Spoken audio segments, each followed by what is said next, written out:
8, 7, 6, 5, 4, 3, 2, 1, 0. 8. Oh, Good evening, everybody. sorry about that. Sorry. The wind blew the outro into the intro and I got messed up. So yeah, we're not finishing. We're not even started. No, Sorry we're about here. that. Anyway, good evening and welcome. And we'd like to welcome our guest, Neil Geddes-ward. Hello. Hello. Hi. Hello. Hello. How are you both? We're fine, thank you. How are Excellent. you? I'm fine. I'm fine, actually. Yeah. Getting under the covers from this storm. Oh, It seems to be settling Yes. here, but I don't know what it's like at the other parts of the country. Yeah, well, in Leeds it's settling a bit now. I think it's cold. Cold enough for snow. Oh, good. Yeah, it's set- That next. Yeah, I'm in Northampton and it's settled quite well here. So it's all good. crikey. Yeah.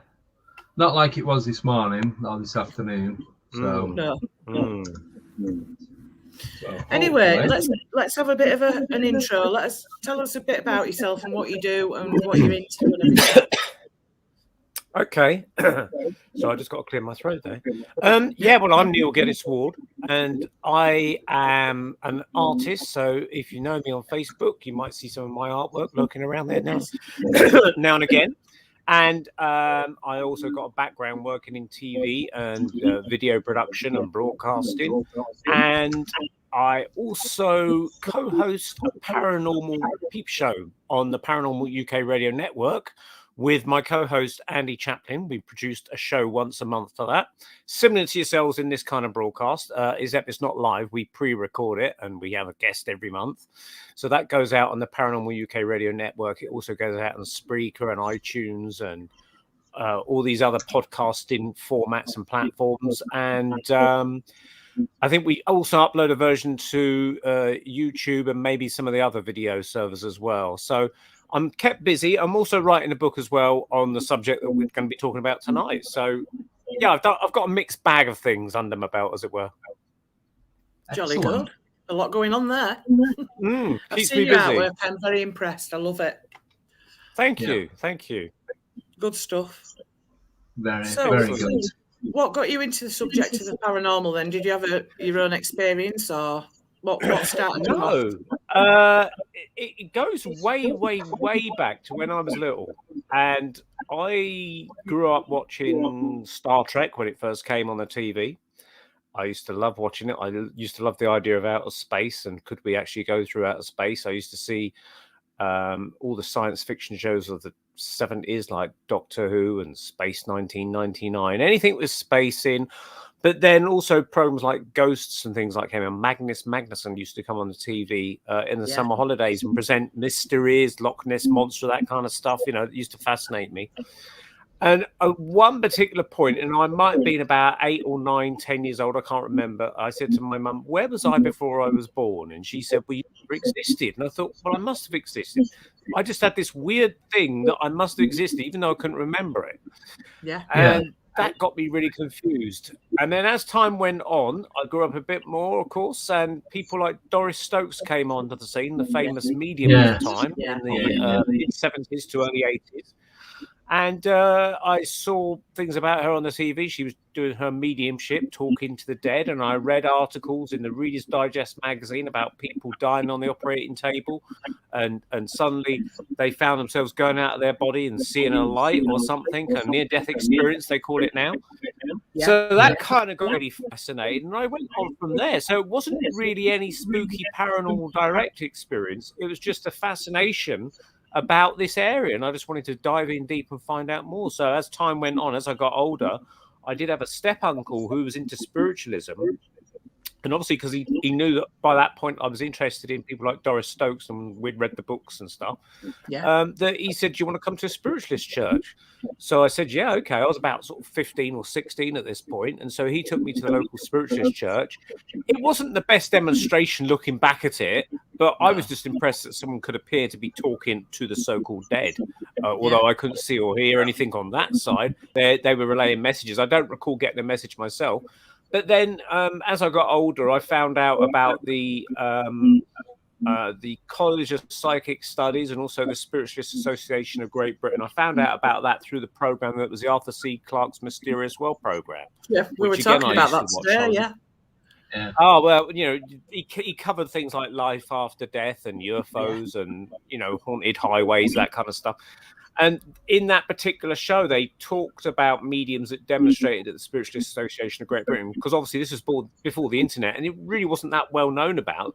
And I thought, wow, that looks a good place. So I tracked it down using 192 direct to inquiries in those days. And you could actually book up for psychic readings. So I jumped on a train with some mates. I was working at this time. You know, I was about 16 or 17. Jumped on a train to London and all giggling teenagers. We went in there and had a reading. And I was really, really gobsmacked and impressed by the whole thing. So I started buying books that they had in the reception area and started to really get deeply into the whole stuff. And then years later, I ended up joining a psychic developing circle myself, and simply because I was curious, because these people in the readings would say, oh, by the way, you have the ability to do this sort of stuff. And I thought, me? I've never seen a ghost or heard voices. So I thought, well, okay, I'll give it a go. If the opportunity presents itself to join a psychic developing circle, I'll give it a go. And I actually found out, to my amazement, that I was getting results in the readings that I was given with people. So that's a kind of very condensed version of where I went. And gradually, as time's gone on, I've got more and more into the whole thing and expanded my interest into the field of UFOs, fairies, and all sorts of weird stuff. Yeah. That's good. That's good stuff. I remember going to spiritualist church when I was younger, and I found it very cliquey. It was sort of like every week, Doris, can I come to you? Or Brenda, can I come to you? It was kind of like if you were new there, you would have had to have gone for a long time. Then I found one that I started the development group with, and psychic awareness, and that was more like a family because it was a really small church. So that was nice, but the bigger ones I think are a little bit cliquey. But yeah. So from there, did you sort of do readings as not like as a profession, but did you do it regularly? So you'd go along once a week to the psychic developing circle in someone's house, and maybe 5, 6, 7 people, maybe a bit more, depending on how many people they could squeeze into the living room, all sitting around in seats. Yeah. The traditional thing is that you'd do a meditation initially on a kind of subject, a pathway working thing, like other people call it. Yeah. Where someone would give you a guided meditation. But you'd also learn about chakras, which are the energy centers that people are meant to have in their body. And you open those up mentally by imagining like lotus flowers in your mind opening up across your sort of chakra centers. And that supposedly opens up your psychic abilities to tune in more. A bit like tuning your radio a little bit. And from that point on, you then were told to concentrate on a particular person or just give a reading out loud, and if someone could take it, then that was great. And it wasn't straight off the bat that I started to get stuff, but maybe after a few months, I started to think, actually, how could have I got that? And I would start to learn within that scenario about what was spirit, i.e. giving me pictures. I'd have to learn what was my own thoughts and learn what was their thoughts coming in. They would call that clairvoyance, is the typical term, where you would actually see an image in your head and you think, why am I seeing, a blue car or something, whatever that may be. So then you throw it open and say, can anyone take a blue car? Or in some cases, I have then done later on as I got a bit more proficient, I have done readings for people. And I would again see, for instance, a gentleman came to my house. I never knew him, didn't know what he was about. He'd been passed over to me from someone that didn't want to do a reading from because she was a lady and she didn't have gentleman in the house, which was fair enough, So she said, I'll pass you over to Neil. Is that okay? And so he said, yeah. He had recently lost someone in his family. And so I immediately got someone working on a car with a bonnet up, like doing something to the engine. And so I just said, oh, I can see someone working on an engine on a car with you. Don't know what that's about. And he said, yep, I can take that. And apparently it turned out his whole family worked in the car trade business, and they would obviously fix cars up and things and sell them. And then later on in the reading, I got an impression of him with a gentleman out on a lake fishing. And I said, I see you fishing out on a lake. I said, I don't know if you like fishing or not, but this is what I'm seeing. And you'd have to say what you give them, because if you start to judge it, then it would kind of disturb the ripples a little bit. It would disturb the evidence. You'd have to give it as you got it. And even if you don't fully understand it, and this is why mediums sometimes say, look, I don't know what I'm seeing, but this is the kind of scenario I'm getting. And it turned out that the guy that I was in contact with, he had passed over, and it was his father. And basically, the reason I was seeing this guy that come to me for the reading and his father on a fishing boat is that the father said, one of the last things he said to him before he passed over, he said, when I get out of the hospital, we'll go fishing together on the lake. And so he was basically saying that back as a last thing. And it got quite an emotional thing, because I also then felt the father's last impressions as he was in the hospital. And when you come back to Earth after passing over, it's quite typically common that the person who's passed over will bring the last sensations of their death back with them as either a clue to say this is how I died, or it's actually almost a byproduct of coming back. They feel their last earthly sensations. And so typically it might be a pain in the heart if it's a heart attack, or it could be a pain in the abdomen. It could be some sort of cancer or something like that. And I think this chap did die of cancer.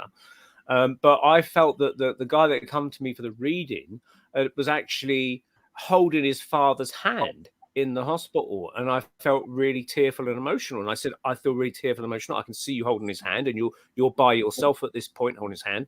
And it's exactly what I had said was exactly as it happened. Apparently, everyone had left him by his father, and it was just him and his dad.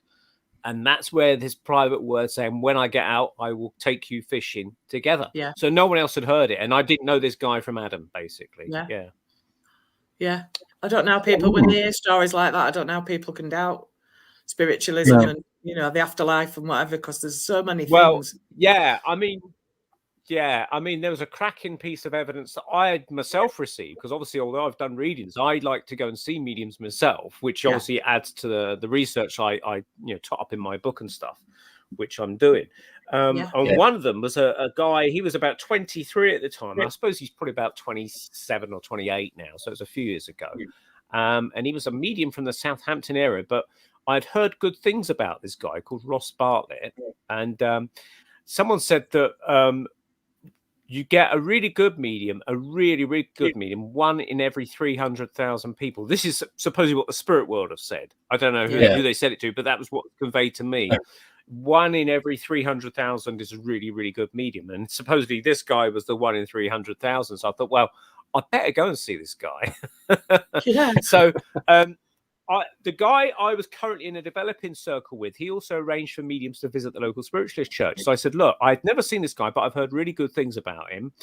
Why don't you book him? So basically he booked him, and he said, do you want tickets? So I said, yes, please. So me and my girlfriend went, and it was a place in Ruislip in Middlesex. I'd never been there before in my life. And so I picked my girlfriend up from the station. We battled through the traffic to get there, the rush hour traffic, and we got there about 15 minutes late, and we found the building. But the trouble was, because I'd seen the building on the internet as an old kind of medieval style building, I thought, that's going to be easy to spot. But when we got there, there was actually 5 of these buildings all around each other, and you're thinking, oh, crikey, which building is it? So we went in one building after another. We stumbled in on someone's wedding reception. Oh, sorry, nice. We're off. We're here to see the dead, not the living.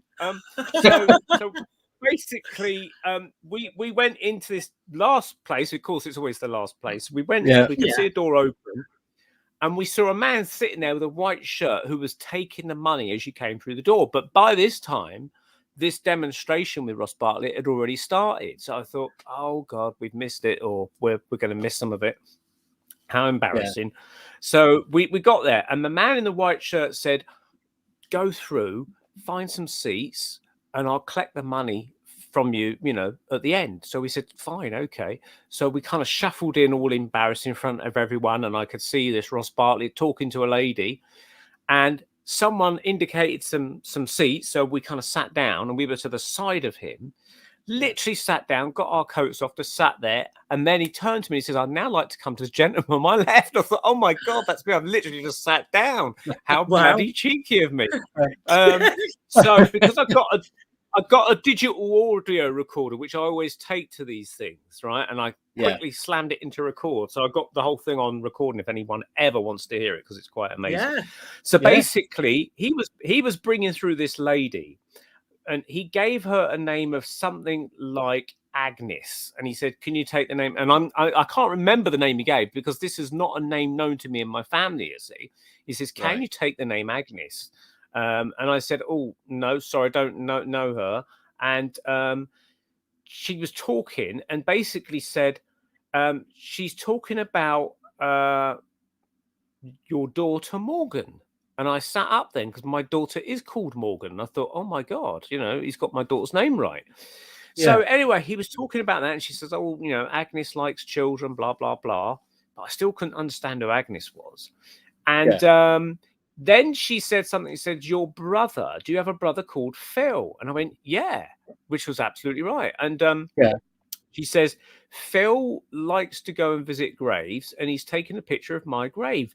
And he was actually confident enough to say, "Can you ring your brother now, like in the demonstration?" And I had to say, "Oh, I don't know if that's possible," because I didn't actually have his number in my phone because I'd got new phones and I hadn't actually got, so I couldn't do it. But I was aware that my brother did go around tracking people's families' gravestones and things like that. But then this was the cracker bit that came up. He said, "Do you see that man over there with the white shirt?" And he was actually pointing to the guy that was on the door that waved me through. And I said, "Yeah." And he said, "Well, his name is Chris Hayes." And it turned out to be that this was the guy that drove Ross Bartlett about and helped him organise his gigs. He was an old elderly gentleman. He was like a surrogate father figure to him, I understood. But he said his name is Chris Hayes. And when he said the name Chris Hayes, I gulped and I thought, oh my God. Because he said, Agnes is telling me that Morgan, my daughter, is also connected to a Chris Hayes. And I said, you're absolutely right. My daughter is going out with a guy called Chris Hayes. And I thought, how bloody strange is that? Because there's a guy that happens to be called Chris Hayes there. And they're connecting me up to my daughter, which was true. She was going out with a guy called Chris Hayes. And I thought, what is the odds of that? So, like Deborah saying about the evidence, how can you be accused of making it up or body language reading, that was something that you could not make up. And remember, I'd come in late. I'd sat on these chairs. I had not booked the tickets myself. They were done not in my name. They were literally done in another guy's name. And I was the guy that turned up late. And the evidence just kept rolling out, factual stuff, bits after bit. You got my Welsh grandfather then started talking about my artwork and stuff, It was just absolutely amazing. Absolutely amazing. And I'll send you guys the recording later on so you can listen to it yourself. I'm saying the name. Now, the name Agnes, which I said I couldn't take, I'm actually making that name up right now because I can't even remember the name that he gave me during the reading. This is why it's something that I didn't know. So after this, I went back to my mum, who was still around. She's actually passed on herself now. And I said to her, "Who is Agnes?" And I played her the video, the audio recording. And she goes, I don't know who that name is. So anyway, she happened to be then speaking to my dad's sister on the phone a day or two later. And she said, "Neil went for this reading and this person called Agnes came through. Do you know who she is?" And my Auntie Sue said, "Oh my God, yeah, that's your Auntie Doris." Now, I knew who Auntie Doris was, but apparently her real name was Agnes. And I didn't know that. But we all called her Auntie Doris, you see. And so she never had children herself, so she used to love us kids, and of course she liked my children. After that, she had an attraction for my children. She loved my kids, and so this is why she seemed to know so much about my daughter and her boyfriend and stuff, and the fact, just absolutely cracking evidence. So you find some of this out afterwards, and you have to go and check. And so this is why the accusation of mind reading can't be put into place, because I didn't know myself. You see, You can cold read. You can cold read to an extent, but when they get into the nitty gritty like that, and it turns out later on that was somebody that you were related to, it's just that you didn't know that at the time you were asked. That's it. Just it's amazing. Can I just quickly jump in on that? I went to one a few years ago. I went to one a few years ago. They told me about somebody, and then I asked this person. I didn't even know who this other person was, what he was wearing, and what happened to him, and it was absolutely spot on. And I didn't even know this person existed before I went seeing this medium. You couldn't make it up. You could not make it up. No. Yeah, I mean, you got the people like Darren Brown, and there's a few other sort of famous kind of magicians on stage, and who's the guy that died? James Randi, who was the magician that accused Uri Geller of being a fake and things like that, which is a whole story in itself. But yeah, I mean, these people, they just go with that cold reading idea and say this is how they do it, blah blah blah. And I've had arguments with people over the internet saying, "Oh, but you know, they check your profile out on the internet." And this guy was debating me because I actually had a debate with a guy on YouTube. I saw some video where it was mediums being accused of fraudulency and stuff like that. And I put a few comments saying, well, some might be, but not all of them. And this guy came back at me with his comments saying, no, they're all fakes, they're all frauds, blah, blah, blah. And, you know, he's basically sort of, you know, it's like saying all builders are dodgy. They're all builders. But I'm thinking, if all builders are dodgy, how can you explain the house you're living in is structurally sound, you know? Yeah, exactly. Yeah, there are dodgy builders. There will be a few walls that will fall down. But there are houses and skyscrapers that are still standing, you know. Yeah, exactly. So that analogy is that yes, there are dodgy mediums or ones that just aren't very good, but there's also some really cracking ones, and this is the ones that I tend to focus on. So the only thing I know about cold reading is when I put my coat on, really, because I'm, you know, and that's when spirits show up because they tend to make the room cold, don't they? But basically, this guy on the internet, on YouTube, that was coming back to me, we started emailing each other, basically, a debate over the internet, if you like, you know. And he was saying, look, I've just gone on to your webpage, LinkedIn or something like that, you know, and I've come back, blah, blah, blah, blah. And, I you know, you work for the BBC. And I said, well, actually, you're wrong. Because if you look at my LinkedIn, you really look at it. I don't work for the BBC.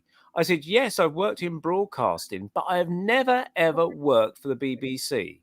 And I said, plus the fact, in all these readings I've had, they've never brought any of that up. They've always talked about artwork or something like that. They've never, ever brought up, oh, you work with the BBC. No, they've never brought it up. So I said, that's an absolutely weak argument you got there. It's fallen over that argument, as far as I'm concerned.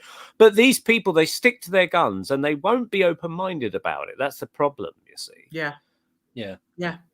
That's the thing. I think as well, a lot of it is people, if it's something they don't know about or the unknown, they're scared of it rather than looking into it. They'll just think, no, don't want to know. Well, I will tell you some interesting points about people being scared of it and they duck their head in the sand over it. I'll get to one really interesting story, but I know you want to talk a little bit about fairies and stuff like that. So rather than me just talk about my own personal things, I'll tell you a few interesting stories to do with weird stuff and fairies and whatnot. I'll tell you this story first of all, which is still on the kind of spiritualism kind of subject. As a point of mediumship and whatnot, because I was doing readings back in the 90s, and part of my kind of learning was obviously tarot cards. A lot of people go into that, and so for a few years I was doing tarot cards, and people were coming around for readings at my house, and I was giving them a reading. They were all really happy with it, but I was finding actually as I was doing the tarot card readings, I was starting to launch into mediumship. It was almost like a stepping stone upwards, which was interesting. But that's not the case point we're going to discuss about that. But the thing was that I did get a phone call from this elderly lady saying, look, I don't drive. Can you come to me for a reading, to do the reading? Yeah. Now, she lived about sort of 10 miles away, something like that. So I kind of gone, all right, okay. Yeah. So I drove there and I found a place. And this was in, you know, the 90s. We never had the internet in the early 90s. I had to find her using this traditional map, no sat nav in the car in those days. Found her place. She lived in a little old bungalow. Knocked on the door, went in, and I said, right, I'll do this reading. And I did the reading about 30-40 minutes, something like that. And at the end of it, she said, that's very good, that's very interesting, it's all very accurate. I said, oh great. She goes, but there's one thing you didn't tell me. And I said, well, what's that? And she said, well, you never mentioned my husband. So I said, well, look, if your husband was around, I definitely would have felt him and I would have mentioned it. But I said, I haven't felt him around. So she says, well, let me tell you this. She says, in this bedroom, and she showed me the bedroom because it was in a bungalow. She says, in this bedroom here, my husband spent the last year of his life ill in that bed. and he was so ill that he had to have one of these oxygen tanks to breathe with because he was so poorly. And she goes, every day she used to straighten up his pillows, lean him forward, puff up his pillows for him, and then lay him back down on the bed. Well, on this particular day, she said she leant him forward to puff up his pillows, make him more comfortable. And he just kept saying, I feel so ill. I feel so ill. I want to die. And she said with that, he just literally died in her arms and collapsed. Jeez. And so she put him back onto the bed as, he died. And she said she saw this vaporous mist come out of his chest. And she said she saw it go up and across the room, and then it went into the airing cupboard in the corner of the room. Right. And she said, now, I told my doctor this, and he just laughed at me. But she goes, I know you won't laugh. She said 6 months later, I woke up in the middle of the night, and out of that same airing cupboard, I saw, and this was her words, because she was a lady of the 90s, an elderly lady of the 90s. Today, we call them a different word. But she said, I saw a red Indian coming out the cupboard. Now, we say Native American or whatever these days, don't we? But she says, I saw a red Indian coming out the cupboard. She said he had the full feathered headdress. She had war paint across his face. She had like a bone necklace going around his neck. And he was bare-chested. And he was doing this, like clawing his way out the cupboard. But she could only see him from the waist upwards. Now, behind him, she said she saw another man in the shadows, and then behind him she said she thought she saw another man, possibly with some sort of hat on, like a bowler hat, but he was in the pretty much the shadows as well. But she said she could clearly see this red Indian coming out of the cupboard, as she described him. And she said that it wasn't just a one-off, it was happening every single night. So she told her doctor, because what else did she do? She knew nothing of spiritualism. She knew nothing of spirit guides, anything. And yet she said, I saw this. I don't know what to do. So she says, doctor, I keep seeing this red Indian coming out of my cupboard. And he just laughed at her. Now, she said, I know you won't laugh. So she told me that. Now, part of me did want to laugh because around that time, there was a film that had literally just come out in the cinema called The Indian in the Cupboard. So I was trying to button my lip and not laugh because I thought, oh God, the irony of what she's saying. But at the same time, it was very interesting what she said. So she goes, what do you think's happening? And so I basically said, well, have you heard of spirit guides? And she goes, well, no. So basically, I sort of explained to her, I said, well, the mist that you saw coming out of your husband's body, I think was his spirit or soul, if you like. Yeah. And I said, he went over into that cupboard there. And I said, and that cupboard, I think is acting like a revolving doorway that you might get in a building like a hotel. You can go in it, but you can also come out of it. And I said, I think your husband probably thought all this kind of stuff was a load of rubbish, all this spiritual stuff. And she goes, yeah, he absolutely thought it was terrible, complete load of baloney. Yeah. I said, that's part of the key. I said, because of that, he hasn't got the understanding or the ability to come back perhaps by himself. So I said, he's using what they call a spirit guide on the other side to be effectively like a taxi driver or a bus driver to bring him back. Yeah. Oh my God, my phone's just pinged off about 20 times. Isn't that weird? Did you hear it? I think, oh my God, it's the spirit world. They want to message me. That revolving door. Yeah. And so basically this spirit guide, I surmise, was possibly bringing her husband back to him. And that's who the guy was in the shadows behind him. But I explained to her, I said that, typically Native Americans are very much more spiritual people. They're much more advanced than us people that are typically very materialistic here, where they kind of work with nature and that kind of stuff. And they typically show up in seance rooms in the world of spiritualism. And I mean, you can get monks and Chinamen and people like that and nuns and things like that. But it's very common to have Native American Indians running circles and seances. They act as doorkeepers and guardians, if you like, and they kind of control the proceedings from their side of the veil, if you like. Yeah. And so I said, I think that spirit guide was trying to bring your husband back. So she goes, well, what do I do about it? I said, well, ask it something. What do you want? I said, if you get no joy, try and call the College of Psychic Studies in London or the Spiritualist Association of Great Britain, because I said they're the people that can best advise you. And I said, just call 192 direct inquiries and tell them what you told me, and then take it from there, and they can advise you maybe further. And so that's what she said she would do. And then I said, cheerio. And that was it. I never saw her again. But I remember getting in my car and thinking, oh, my God, I don't want to look in the mirror. But this is spooky. I might see someone sitting in the back of the car or something, you know. But all the same, it was very, very interesting. Now, moving on from that, we said about people that don't want to face this kind of thing. They just duck their head in the sand, which, Deborah, I think you said. That reminded me of a guy that I once knew. And I did work with him at a broadcasting company, and he was a security guard. And what happened was I was working on an evening shift, I think it was, and they had a kitchen in there, kitchen area. And he was from the West Indies, and he would obviously chat to me as I go through the building. We'd have a little chat about stuff and, you know, see you later, kind of what have you. But anyway, I overheard him talking to a girl that worked there, and all I heard him say was, she was white as that fridge freezer. And he pointed to this fridge in the kitchen. And I thought, ooh, this sounds spooky. I'm going to butt into this conversation. Well, what's going on here? I said, what are you talking about? You know, he says, what, who was as white as a fridge freezer? He goes, this woman. And I said, a woman? And he says, yeah, this woman. I saw her sitting on a church. I went, what? I said, yeah, I saw her sitting on the church. I thought, what do you mean? And he said, well, he said, where I lived in, you know, wherever it was, St. Lucia or whatever these Barbados Islands, whatever Caribbean islands might be.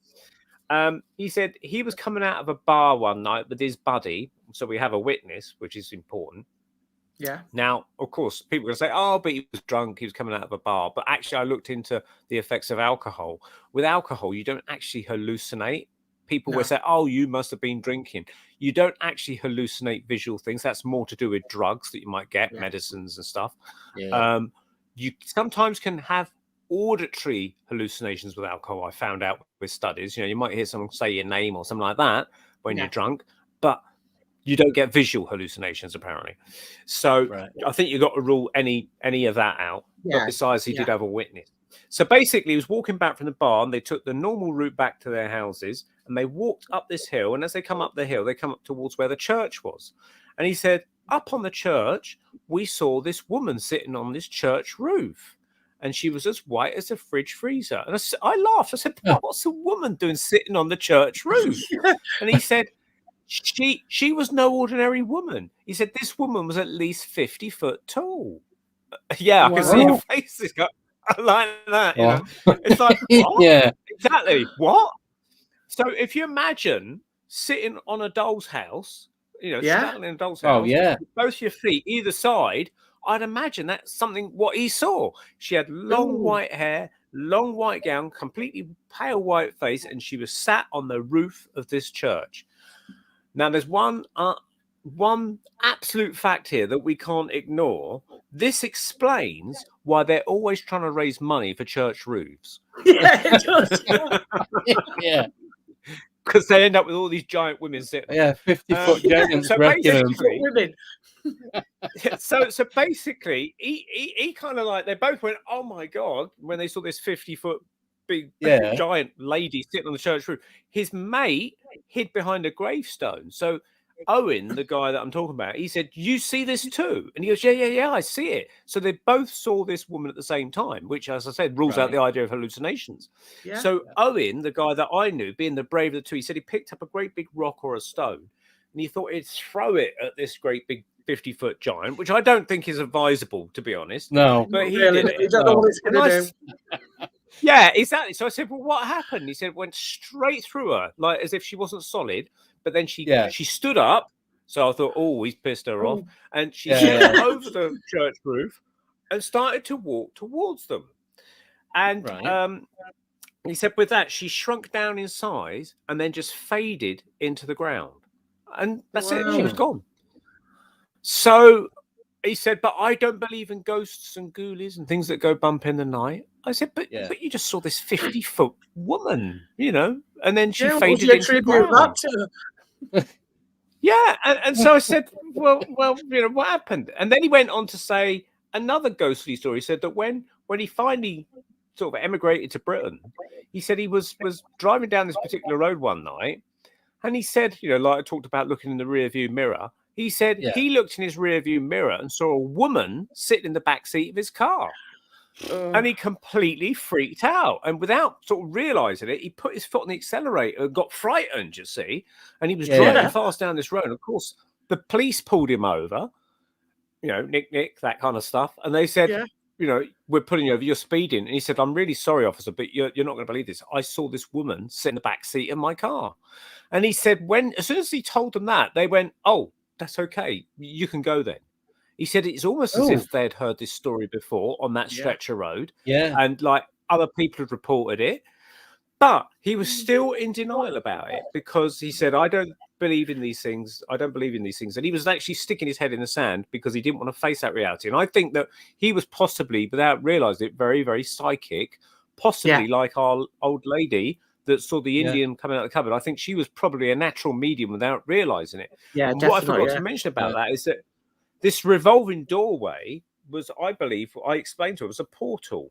I believe it's a portal. And I said that, you know, with these things that my own kind of research suggests that in the world of mediumship, especially in a seance room, you get like these cabinets, which a medium will sit in. And they'll have curtains drawn down around them. And the medium will sit in it. And they're normally taped up to a chair and blindfolded or taped up on that. That's to allegedly prevent fraud. Yeah. And what will happen, a spirit will manifest in ectoplasm, which is a substance we all have in our bodies, but predominantly comes out the medium, normally out their nostrils or eyes or mouth or something, and it forms into a solid person inside of this cabinet. And I did ask a medium once, I said, well, why do you have this cabinet? He said, it helps contain the energy.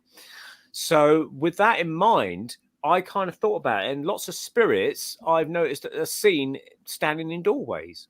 And I think what they're doing, they're using the natural structure of a door or a house to build up their image, even if it's a temporary image. And so the analogy I use to explain to people about these manifested spirits that come out of these seance cabinets is that when you go to bake a cake, for instance, you might have a cake mixture and you put it in the tin and it's a liquid state. But then you put it in the oven, you whack up the temperature to 200 degrees, you shut the door and you leave it there for like 20, 30 minutes. And then you take it out, it's gone into a solid. If you left that door open, all that heat, that thermal energy will escape into the kitchen, and it won't be enough to kind of transform that liquid into solid matter. So you shut the door to contain that heat. Yeah, exactly. Yeah. And so in an analogy is that you have this energy bouncing around in this seance cabinet, which then concentrates this ectoplasm and helps it build up. Now, other people have quite rightly suggested it could be to prevent people from seeing the form being formed into a human person, and it could be quite disturbing. If you think back to the John Carpenter's film The Thing, where you got that creature morphing out of a dog into a person, and it looks like pretty gory stuff. It could be something like that. You're seeing this form coming out, slowly taking the shape of a person. It could be quite disturbing, you know, to see. So someone suggested that maybe they do that as well, so that you don't have to see it, because what happens is the curtain opens and out comes your great uncle, whoever, or someone manifests there for someone in the crowd or something, and they walk around and they shake hands and stuff like that. And after maybe 10 minutes, they go back and disappear. So that's called physical mediumship. But I'll get onto a few stories about the Faeries, which I mentioned earlier. Back in about 2004, I co-wrote and illustrated a book called Fairycraft, which was working with fairies and stuff. And it was my ex-wife's sort of instigation. She was really into the fairies. And so I kind of learned a lot about it through doing this book, really, with her. And I was merely the illustrator, but I kind of did some additional research. And one of the bits we researched was a film that we found on DVD at the time. And I believe it is on YouTube. And so your listeners and viewers can perhaps track it down. It's a film called The Fairy Faith. And if you think of fairy spelled as in fairy, like fairy washing up liquid, I spell it myself as Faerie, the old English way of spelling fairy. But in this film, it's called The Fairy Faith, and it's this Canadian filmmaker called John Walker, and he basically has gone round and interviewed people that believe they've had fairy type of encounters. Right. And he met this lady in, I think it was Nova Scotia she lived in, and I can't remember her name, but she is on Facebook because I actually tracked her name down and sort of thought, should I message her and ask her a few questions? I thought, no, I'll leave her be. I think she's told the story enough on the video. I don't need to ask her any more questions. But she's still out there. And basically, she told the story of where she went. She used to take her kids, probably in the 70s, I'd imagine, given her age and the age of her daughter, that she used to take her kids to this lake. And I'm thinking it could be Lake Ontario, but I don't know which particular lake it was in Canada. Yeah. But she used to take her kids to a picnic by her favorite lake. And they used to have a picnic. And after the picnic, it was traditional that all the kids would paddle around. I'm just going to turn that down. My phone is going away. I was just getting into the rhythm. What that is. Oh, yeah. Yeah. I'm going to put the old notification thing that stops that. There we go. Is that going to work? Yeah, enable. There we go. I'm a member of a group, and lots of messages start to come in for members of the group, and that's what's happening, I think. So apologies for that. But anyway, getting back to this lady in Nova Scotia, she used to take her kids. She used to take her kids to this picnic, and they used to paddle in the lake afterwards. And I think she had about 3 children at the time. So anyway, she said she was paddling with the children in this lake, but she said she heard this really weird music or singing coming from somewhere, and she didn't know where it was coming from because they were all alone. But she said, I didn't like the feeling that this music gave me. And she said that she instinctively felt that she's got to get out of there. So she said to her kids, let's get out of here. Come on, let's go back to the car and go. And the kids, obviously, they're paddling. They said, well, why? And she said she got a bit ratty with them, said, let's go now, get in the car. And she got all her kids in the car. Now, in this film, they took this lady and her now grown-up daughter back to that location where this occurrence happened. So they were shown, this is where it happened.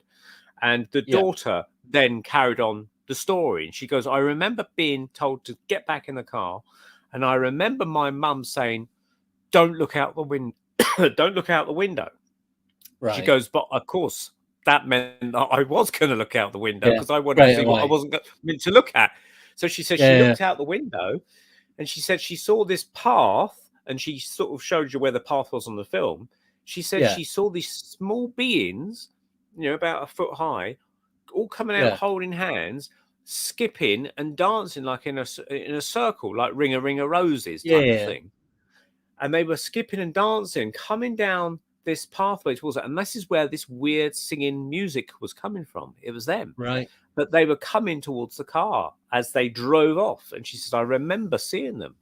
And that was presumably some sort of fairy beings. And the mother instinct took over to say, get out of there. Because I don't know whether the mother's instinct kicked in or she had heard something about fairies in the past, about saying you can get enchanted by them and weird stuff can happen.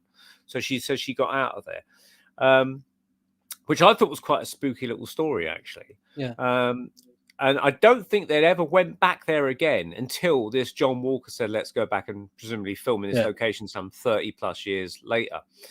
So anyway, that was that story. And then I had another interesting story in this film called The Fairy Faith.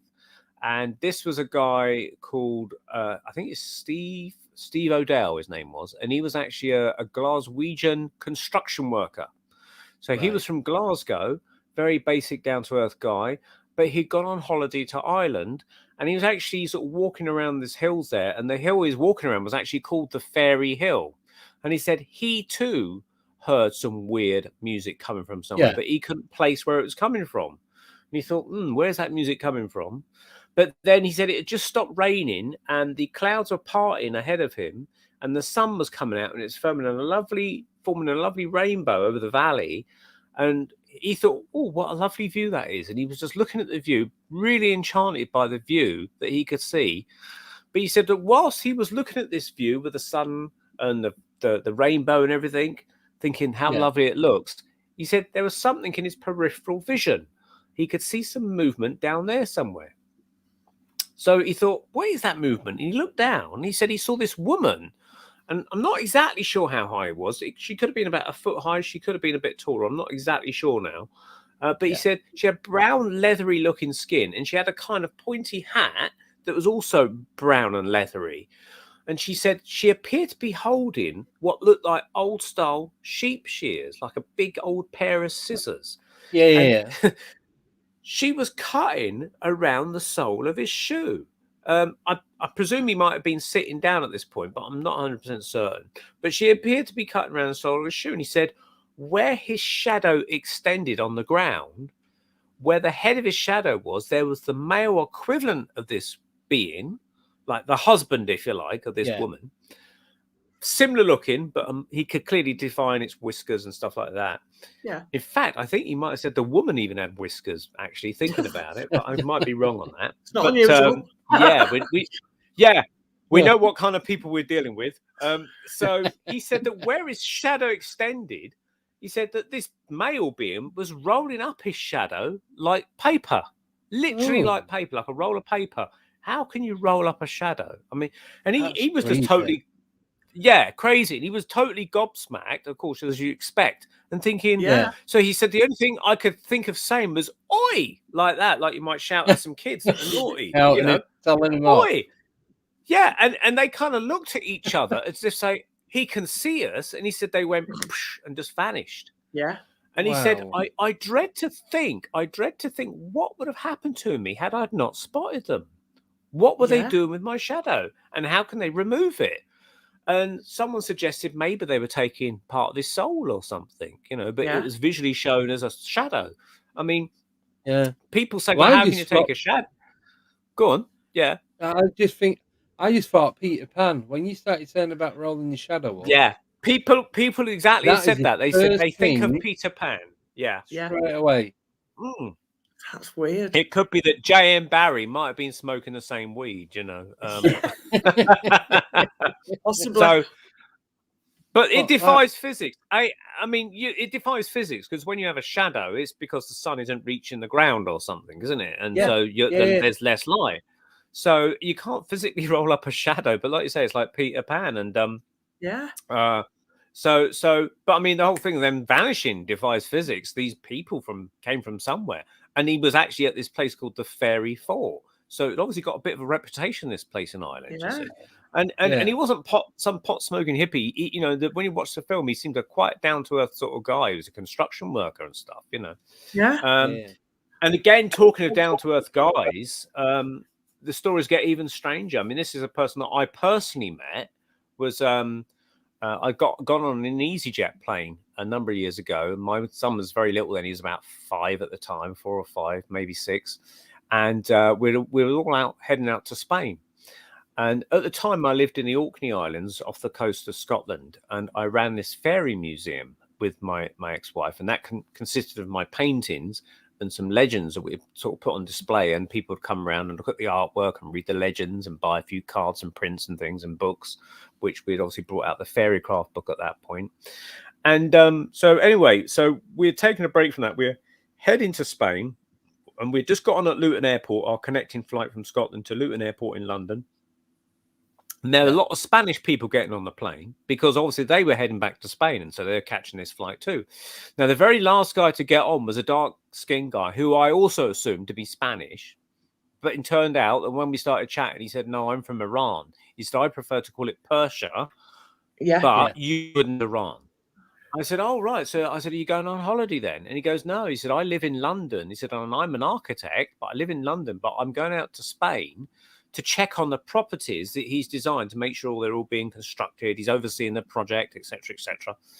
So I said, "Oh, right. Okay." So he said, "What do you do?" So I said, "Well, I do artwork. I'm an artist. I've got this gallery in the Orkney Islands." And I showed him some photographs on my camera of the artwork I did. And so this prompted a bit of a discussion. So I told him the story that I just told you about the shadow being rolled up and the thing being cut from his feet by the little being. And I told him that. I said, "Oh, there's this film I've seen, really weird." And he said, "Yeah." He said, "I think science is just getting its handle on the door of this reality. We're not quite there yet, but we're just getting our hand on the door handle before we open it up and find out that there's something beyond," sort of thing. And we went into this thing, and then because I think he kind of felt that he could trust me because we were having this bit of an intimate, weird conversation. He told me a story, which I doubt very much he's told many people at all. He might have told his wife or kids maybe, but he's probably not told the world at large. Yeah. And he said that when he was in Iran, he said he was conscripted into the army, and I would put him at that age, maybe late teens, early 20s, something like that. So I'd put this roughly in the early 1980s, roughly. Could have been a bit later, earlier, maybe late 70s. I don't know. But he said he was in the army out there, and he was patrolling the streets of Iran with an army buddy on the night shift. And they were going around with their guns on the night shift. And a sandstorm had kicked up, which was obviously very common out there. You know, we've just had a storm here with the rain, but out there, when you get a storm, it's sand blown everywhere. Yeah. So he said they sought shelter and they found a mosque.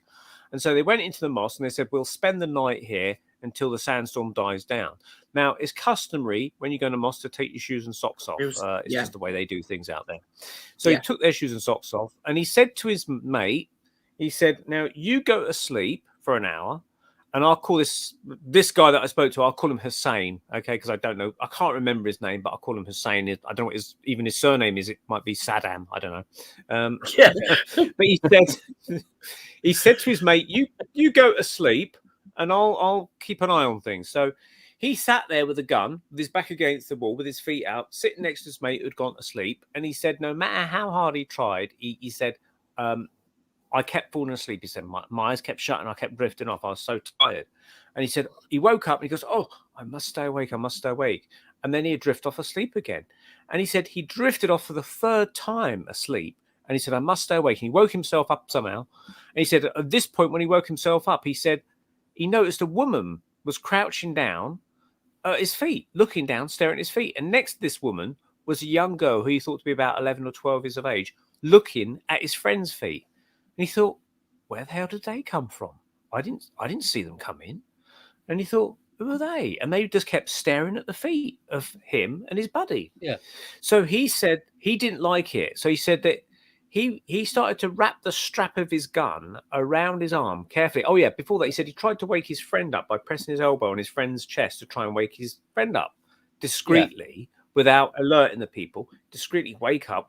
But his friend wouldn't wake up. So he said he started to get the strap of the gun to wrap around his arm. He said, so the gun wouldn't swing as he ran away. Now, I'm thinking, you're the guy that's going to run away, but you got the gun, you know.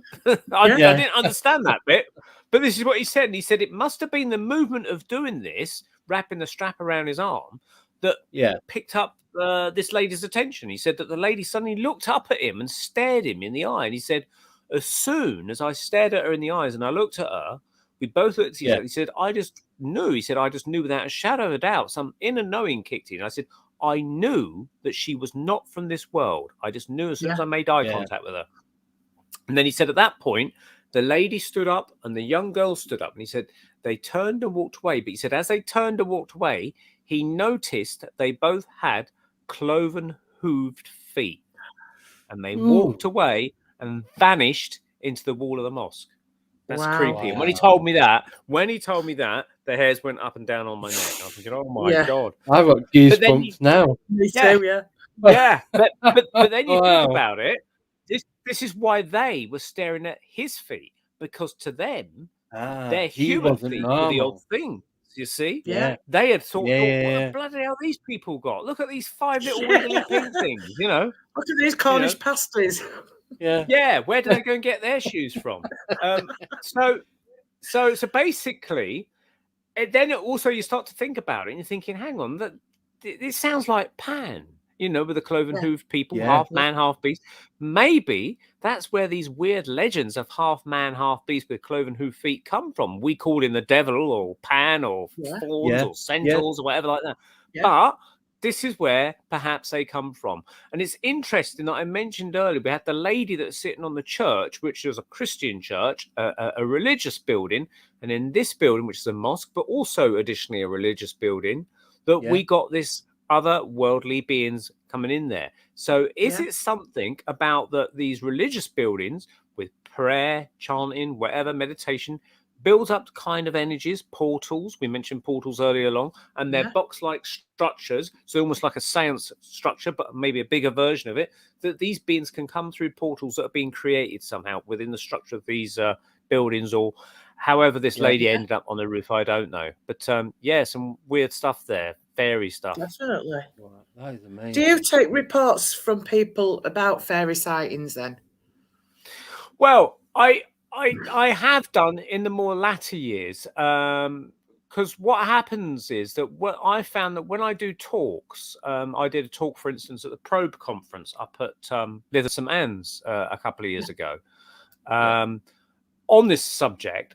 And of course, as soon as you do the talk and you stop and you go back to your table or wherever you're sitting, you get a whole queue of people queuing up to talk to you, and they want to tell you their experience because they need to share it with someone that can understand them. You see, exactly. And this is why I think this is why Hussein wanted to open up to me, because he got it off his chest, and because I was talking about the weird stuff, he felt that he could tell someone in confidence. And I actually said, "Can I use this story in a book? But I will protect your identity." He said, "Yeah, as long as that would be the case." That then he was happy for that to happen. So one particular lady came up to me after the Probe conference, and I'd mentioned this story of the cloven-hoofed lady and the girl with a cloven hoof walking out the wall of the mosque. And she said, "I'm so glad you told me that story because I thought I was going mad." And I said, "Well, what happened to you then?" She says, "Well, a number of years ago, I unfortunately gave birth to a stillborn baby, and it was a very difficult emotional time for me. And the maternity people in the hospital wing put me in this room by myself with the dead body of the baby in a cot. And the idea is that I was to sit there and try and come to terms with it. And obviously, it's a very tragic moment in her life. And she just said she sat there with her head in her hands, thinking, how can I be strong for my husband and my family when I've just given birth to this dead baby?" And she sat there with her head in her hands like that. And she said she don't know exactly where they came from, but she thinks they must have come through the door. She said that suddenly in the room came 4 or 5 small centaur beings, about a foot high. And she said they weren't pretty at all. They were really ugly faces. So they kind of had a human face, I'm gathering, but they they were probably more. You're probably seeing more on the Undateables than this world or something. You know? So, I'm not being politically correct, maybe, I don't know. No. But anyway, so basically, she said 2 of them stared at the corpse, the baby in the cot, and 2 of them stared at her. And she said that it had some sort of weird effect on her. It went from being really despondent and emotionally broken to somehow then being changed, and she felt a transformation psychologically, emotionally, in some way, that she felt that she somehow got this inner strength to carry on. It's almost as if the presence of these beings, whatever they were, gave her this healing in some way. And why they came in the form they did, with they were centaurs. That's all she could say. They had a body of a horse or something like that, with a top half of a human. And again, we have these in legends, and we think of old Ray Harryhausen movies or something like that, animation movies. But these beings that seem to exist in some way or form. I mean, maybe you could argue, a skeptic would say, "Oh, that's the effects of the drugs they gave her, and she was hallucinating." But then you've got to say, well, whatever it was, it had some transformational effect on her to her benefit. She said it actually helped her. And the thing is that this was a number of years ago. It's not as if she kind of thought about, "Oh, well, that was just a dream," or, "Oh, yeah, I thought about it and it was the drugs." She still clinged on to this idea that she had actually seen them, in the same way that Hussein clinged on to the idea that he saw these beings in the mosque. He could have thought, "Oh, maybe I dreamt it." But that was like 45 years ago or whatever. But he still believed it happened, you see. So... people do come and tell me their stories, and that was one such particular story, and they're just totally bizarre, aren't they? Absolutely it's amazing, bizarre. though. Feel free to ask me questions. We will. We're going to go for a break, for 2-minute break. When we come back, we shall ask you. We've got some questions lined up for you, so we'll ask you those then. Yeah. So I'm just going to go get another top up. I shall get another cup of tea. Yeah, go have a top up. I'll be back in 2 minutes. 2 minutes now. All right, I should get my cup of tea. Thank you.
And we're back.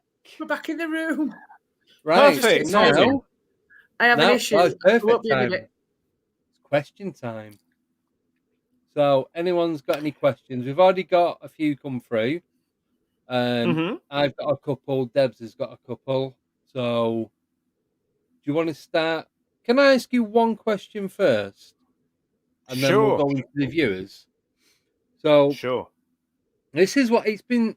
I've been meaning to ask a few different people, and I keep forgetting to write it down. But going back to spirits and ghosts, what do you think happens to entities that are seen to haunt a specific building or place once that has been knocked down, demolished, or rebuilt on? Now, the reason I'm asking is there's a pub near me, and apparently there's been sightings of a young girl and an older gentleman, but they've knocked it down now and they're building an apartment block on it. So what do you think happens to them entities? It's interesting because I'm writing this book, as I think I mentioned, Encounters with Fairies, Ghosts and Spirits, and I came across the story of Harry Martindale from York. Now, I remember hearing that story back on the old TV series called Nationwide back in the 70s. Yeah. And I'd forgot all about it, and then somewhere I came across it, and I thought, "Wow, that's a good story. I think I'll have to research that and go deeper into it and analyze it." Now, just to give your audience a bit of a taster of that, because it kind of covers what you're discussing about buildings being knocked down, is that he was an apprentice plumber, and this would be about 1953, I think, if I'm correct in my memory. He was about 17, just got his first job as an apprentice plumber.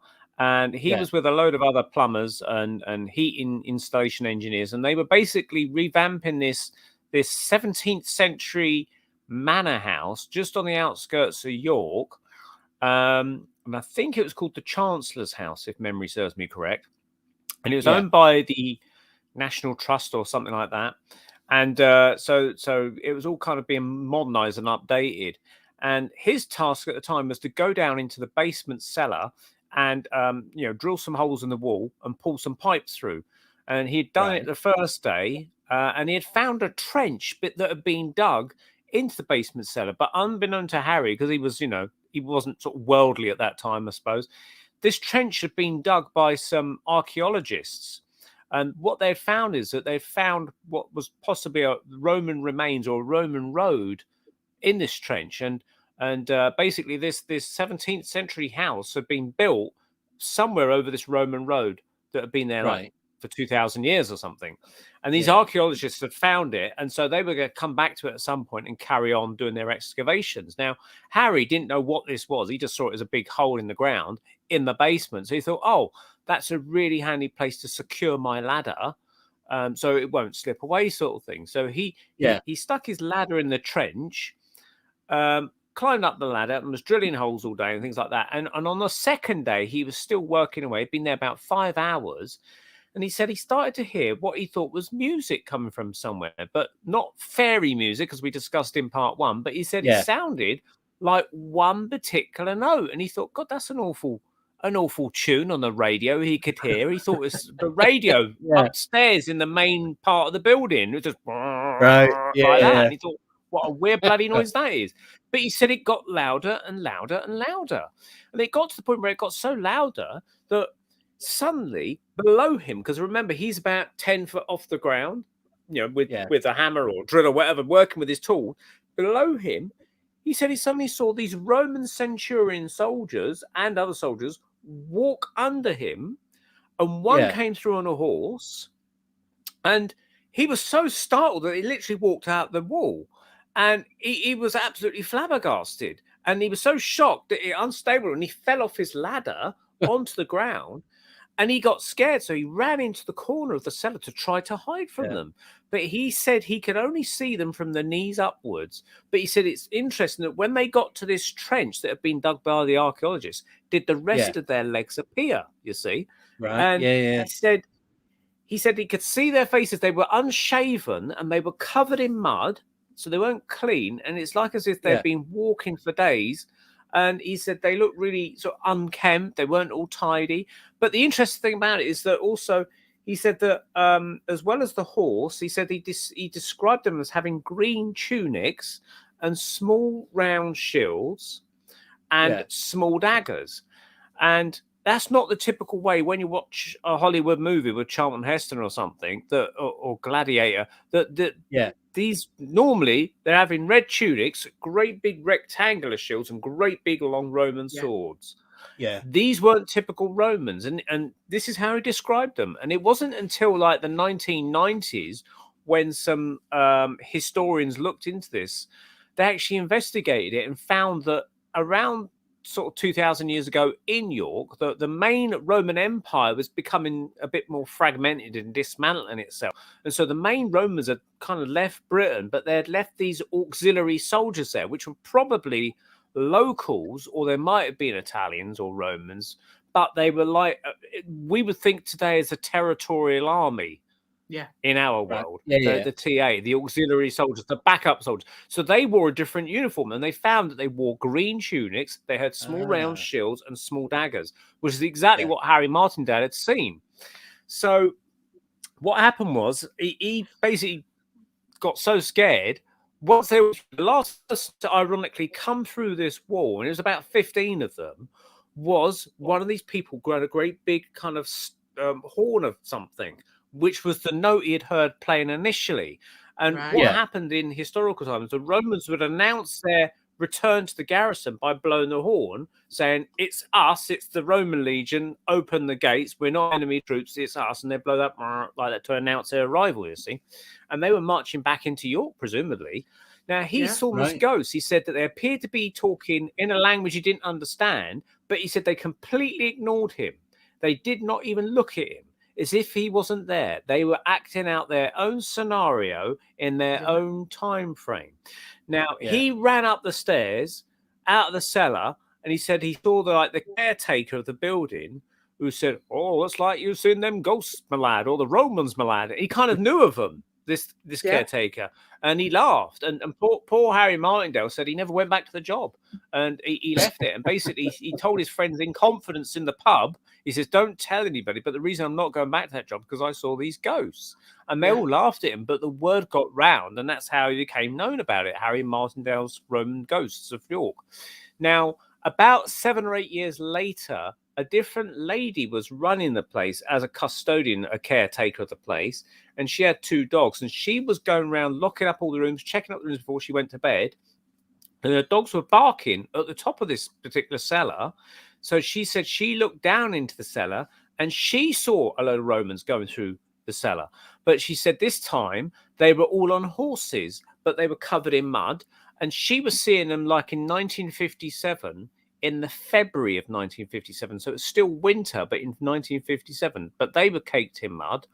But Harry Martindale has seen his in the November of 1953, but they were caked in mud. And this is what I'm coming to, is that she saw them again on another occasion, maybe a month later, and they were covered in mud. But this time they were walking, holding their horses, or no, they were not riding them, but they were laying on them as if they had all totally knackered. And they couldn't even be bothered to sit upright on the horses. They were like asleep on the horses, and the horses were leading them back to the garrison or something.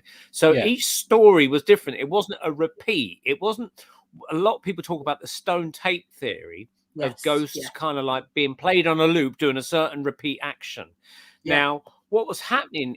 I go into my book about this. I believe that because and the key here is the mud, is that each time that they've seen them with the mud on them, but each time they've been spotted, it's been the winter of their year in 1957 or 1953. It's their winter as well. And so I believe that what they're doing is seeing them in, say, the winter of what it was 2,000 years ago.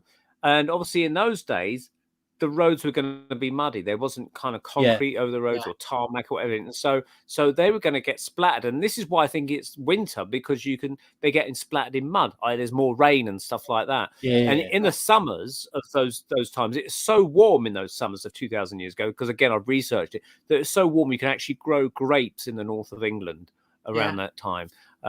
So we know it was winter because they were covered in mud. And I think that what they were doing was seeing them like through a portal in time, a window in time. And somehow this building, back to buildings and constructions, was acting like a sort of a window or something through which they could view time. And these people were kind of bleeding into our time zone. I mean, I've heard spirit guides that, these spirit guides we mentioned earlier have talked about time, because they're very wise in that. They talk about time happens all at once. So the Roman times are happening now as we speak. But I think that, for instance, if it's, say, we're February now, 2022, it's also February AD 520 or something, on this particular day. But it's also February 2000 BC or whatever. So if I see a ghost today through a portal of time, I'll see it on its equivalent day, like 2,000 years ago or something, in its own time zone. Hence all the mud. overlaid. So when you take the building away, as you mentioned, Andy, do those ghosts go away? I think they possibly do, because you're taking away the construction that allows them to be seen. So it's a bit like saying, when you take a TV out of a house, can you still see the television programs? No, you can't, because you've taken away the instrument that projects it, if you like. So I think that's what happens. Right. Yep. Cheers for that.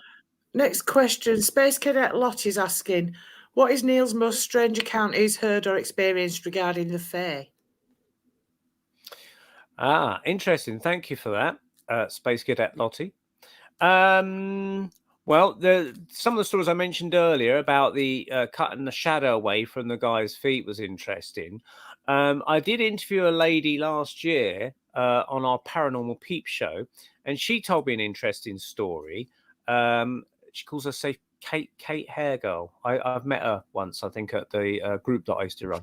But she said that she was walking down this country lane, and she said she heard some noise in a hedgerow, and she was curious about what this noise was. Is it a wild animal, a fox, or something in the hedgerow? And she said she was curiously drawn to look into this hedgerow, and she said that she pulled the grass back or something like that to peer in the hedgerow. And this is what she said she saw. She said she saw a small man, but he had a mouse head on. So we're talking about half man, half beast. This appeared to be a man. She said he had checkered trousers on and like a little outfit, but he had a mouse head on. And that is cute. Sort of stayed there for a few seconds, then scurried away, I presume. So that was a really weird one. It sounds totally unbelievable, but I'm only saying that is the most strangest one I've heard today. Anyway, I like that though. Yeah, weird, isn't it? There was no yeah. threat to her. No No. evil threat. It wasn't spooky in that sense. She just saw it. She also said that she was on a flight too. She was coming back from Holland, I think, and she was looking out the window, and she said she saw what she called, for want of a better word, a sky serpent. She said she saw this thing moving around in the sky, and they're probably like 35,000 feet up, these planes travel at, and it appeared to be flying alongside the plane, but it looked like a snake, but with some sort of weird head on it. And she looked out the window at it, and she said she saw another passenger also looking out the window at it as well. So again, she wasn't hallucinating. Someone else saw it. I don't think she spoke to the passenger, but she could clearly see the other passenger was also looking at this thing, whatever it was. I'm not suggesting it was a fairy, but I've seen videos on YouTube of strange snake-like things in the sky. So I've also interviewed a guy called Nick Hayes who photographs things using the ultraviolet spectrum on his camera. He had to have his camera converted, and he aims it up in the sky above the roof of his house, and he's photographed weird shapes and things that you would not see with a human eye, but his cameras picked them up, and yet they appear to be creatures that are unseen by the human eye, that are flying in our sky, that they're just invisible to our frequency of perception. Yeah. That makes you wonder, though, doesn't it? What's going on above us? I mean, I'm always looking at the sky. Yeah, but I mean, you can't walk along and look at the sky all the time. But if you can't see them anywhere, it's just you don't know what's going on, do you? Well, that's it. Yeah. He took his inspiration from a guy called Trevor James Constable, who was photographing at the time, because this was going back to the 1950s and 60s in the Mojave Desert, using infrared film or filters over his camera, and he was photographing strange blobs, weird shapes that are floating in the sky. Some people see UFOs and things like that. So maybe some of these UFO accounts, they're not craft, but they're literally strange critters in the sky. Whatever they may be. I've heard of people seeing. I've seen one video on YouTube about machinery in the clouds. People seeing machinery up in the clouds. But like I say, I've only ever seen one video of that. But I found that interesting. It's like, what for? What's that there for? Interesting. You mentioned clouds, and Trevor James Constable and Nick Hayes, and I think they got their inspiration from another guy. I can't remember it. They used a device called a cloud buster. Yes. Which it's like made out of tubes, and I think in Nick's case he found something in his garden, like an old drain pipe, plastic drain pipe. So it appears to be that you can construct this thing out of basic materials like a drain pipe. You aim it like a great big gun at the sky. And I don't quite know how it works, but he calls it cloud busting. I mean, there's even a Kate Bush video called there is, Cloud Busting, song about it, and it does something. And apparently, whatever it does, it draws these critters or whatever they are to the scene. They seem to be attracted to the action of whatever it does, and then he can get his photograph. So it's like a lollipop, if you like, Yeah, a carrot on a stick. Yeah, exactly. Yeah. Really weird though. Wow. Yeah. Yeah, never heard of that before, but I have to try and build one over the weekend. Right. I think it might make clouds rain. That's what I think happens. So maybe don't build a big one. No, certainly not over lazy, don't mind. Yeah. Got enough rain. Right. Next question from Patricia Adams Wright. Do you have a favourite set of tarot cards? No, I don't actually. I'm not really into the tarot these days. I've actually done a little bit of artwork for Doreen Virtue, who was for a time one of the top people selling stuff on Hay House, but now she's gone to the other side. She's become a Christian, and she's denounced all her new agey stuff and says, I've got a few of her decks. I better keep hold of them then, haven't I? Yeah. Well, she had contacted me a number of years ago because she had seen one of my paintings, which was Artemis, the goddess Artemis, and she said, could I use that in my goddess oracle card set? Yeah, that's what I've got. So if anyone's ever got well, if you look up Artemis, it's actually my ex-wife posing for me. She's got a bow and arrow against a red sky. That is a painting I did a number of years ago.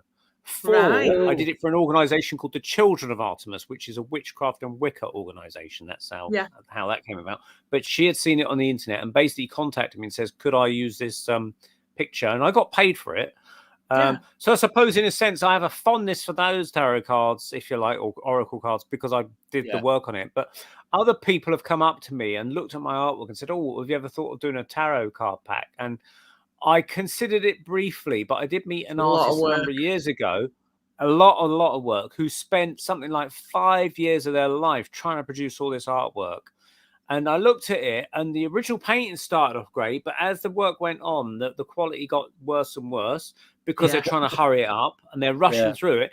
And I would rather not be put under that kind of massive project like that. I don't mind contributing the odd artwork for a project like the Doreen Virtue thing, but I like to move on to different things because it keeps the artwork turning over. It looks exciting and interesting. But as I have used in the past, I think when I was doing tarot cards, I was using the same deck of cards, and I think it might have been called the Witch's Tarot, but I can't remember now. It was the same deck of cards that was used by Roger Moore in Live and Let Die. Do you remember when it was the lady that was the tarot card reading that film? The death card, and it was the same card pack, and that was the card pack I used. So that's the one I'm familiar with. I wouldn't say it's my favorite because I don't really look at tarot cards now, hardly at all, but they're ones I'm familiar with. So it's not the straightest answer I can give. if you did the artwork from, that's like 72 cards you've got to do. And like you say, that's you sort of get to the 10th one and you're nowhere near the end, are you? And it's just going to consume all your time. A lot of work. So. Right, next question from Blue Shift. Question for Neil: can anyone learn mediumship, or is it a gift? I think largely it is a gift, in the same way that some people can sing quite naturally.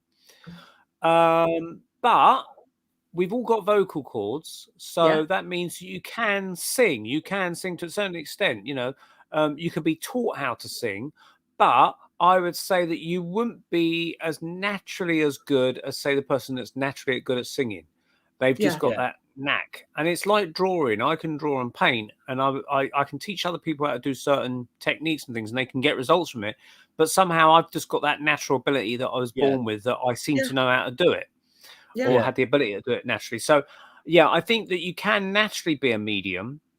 Like in the case of 1 in 300,000, as it was with Ross Bartlett, the guy that I mentioned in the beginning. But equally, he could teach you what he knows, and some of you might have greater success than others. And I would say that if you're interested in that sort of thing, by all means, go along to any workshops and that and try and learn it. And I think that you'll find out whether you're any good or not. Maybe after, if you go to a regular developing circle, you'll find out whether you're any good or not. Maybe within the first month. If you go on a regular basis, the key to it is to keep going and practicing.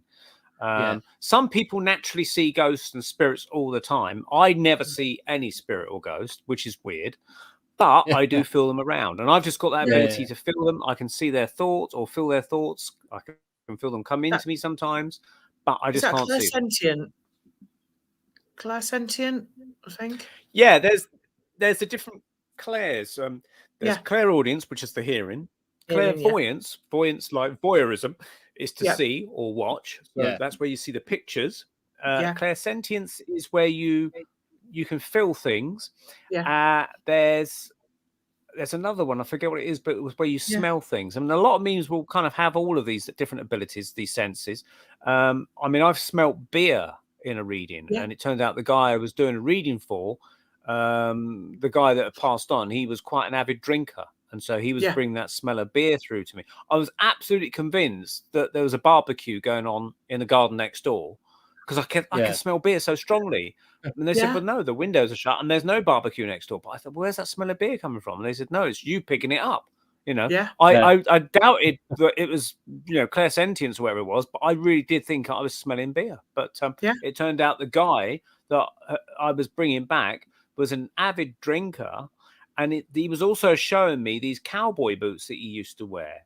And the woman said, I can take the cowboy boots. And they came in handy, apparently, because this guy would go to France, get all his booze, declare it at customs as he came back off the ferry, but he would sneak a couple of bottles of whiskey down these boots and not declare them. Yeah. And this is what he was trying to tell you, see. So that he was bringing the attention to the group sort of as a kind of humorous joke. Say, do you remember this kind of thing? You know? Yeah. Yeah. Amazing. That's good. Right. Next question. As someone who doesn't seem to be sensitive, I wondered if a psychic contacted a loved one for you, could disturbing them have any negative effect on them in any way, given I've never sensed them? So let me understand this. If going to a psychic and they pick up your loved one on the other side, you're considering that you're disturbing them in the afterlife, and it upsets them in some way, because you've never picked them up. No, I don't think that's true. It's an equivalent to like picking up a telephone, I suppose. You know, you want to contact someone, you ring them up or you send them an email. I don't think it's necessarily going to have a negative effect on them. It can have actually a positive effect. If you think of it this way, if you think that you're the person that's died, you discover that you're still alive, the first thing you want to do is, but you know, you see all your relatives like upset, crying or whatever because you've passed over, but you're thinking, but I'm not dead. Now, I'll highlight a case here. Many years ago, before I was married, it was my then fiance. We'd gone to this. Her grandfather had died, and a year after his death, we'd gone to his graveside as like the anniversary of his death, and we put some flowers there. Now, she was naturally crying, obviously, because it was her grandfather.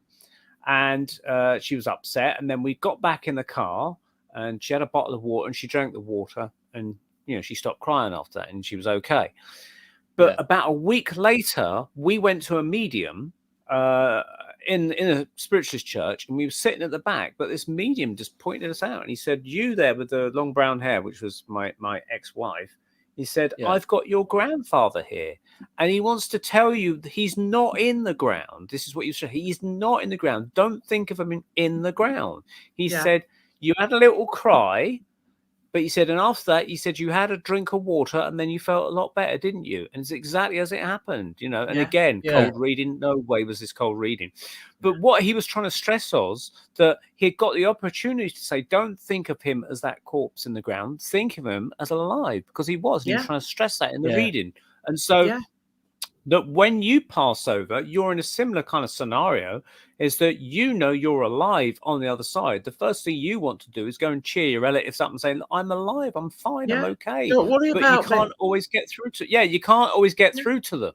So in a sense, even if sometimes through grief and emotions, they can't get a message through because it acts as a barrier. And so sometimes you may not hear from a relative in a dream or a presence or something until some of that grief has died away and they can actually come through.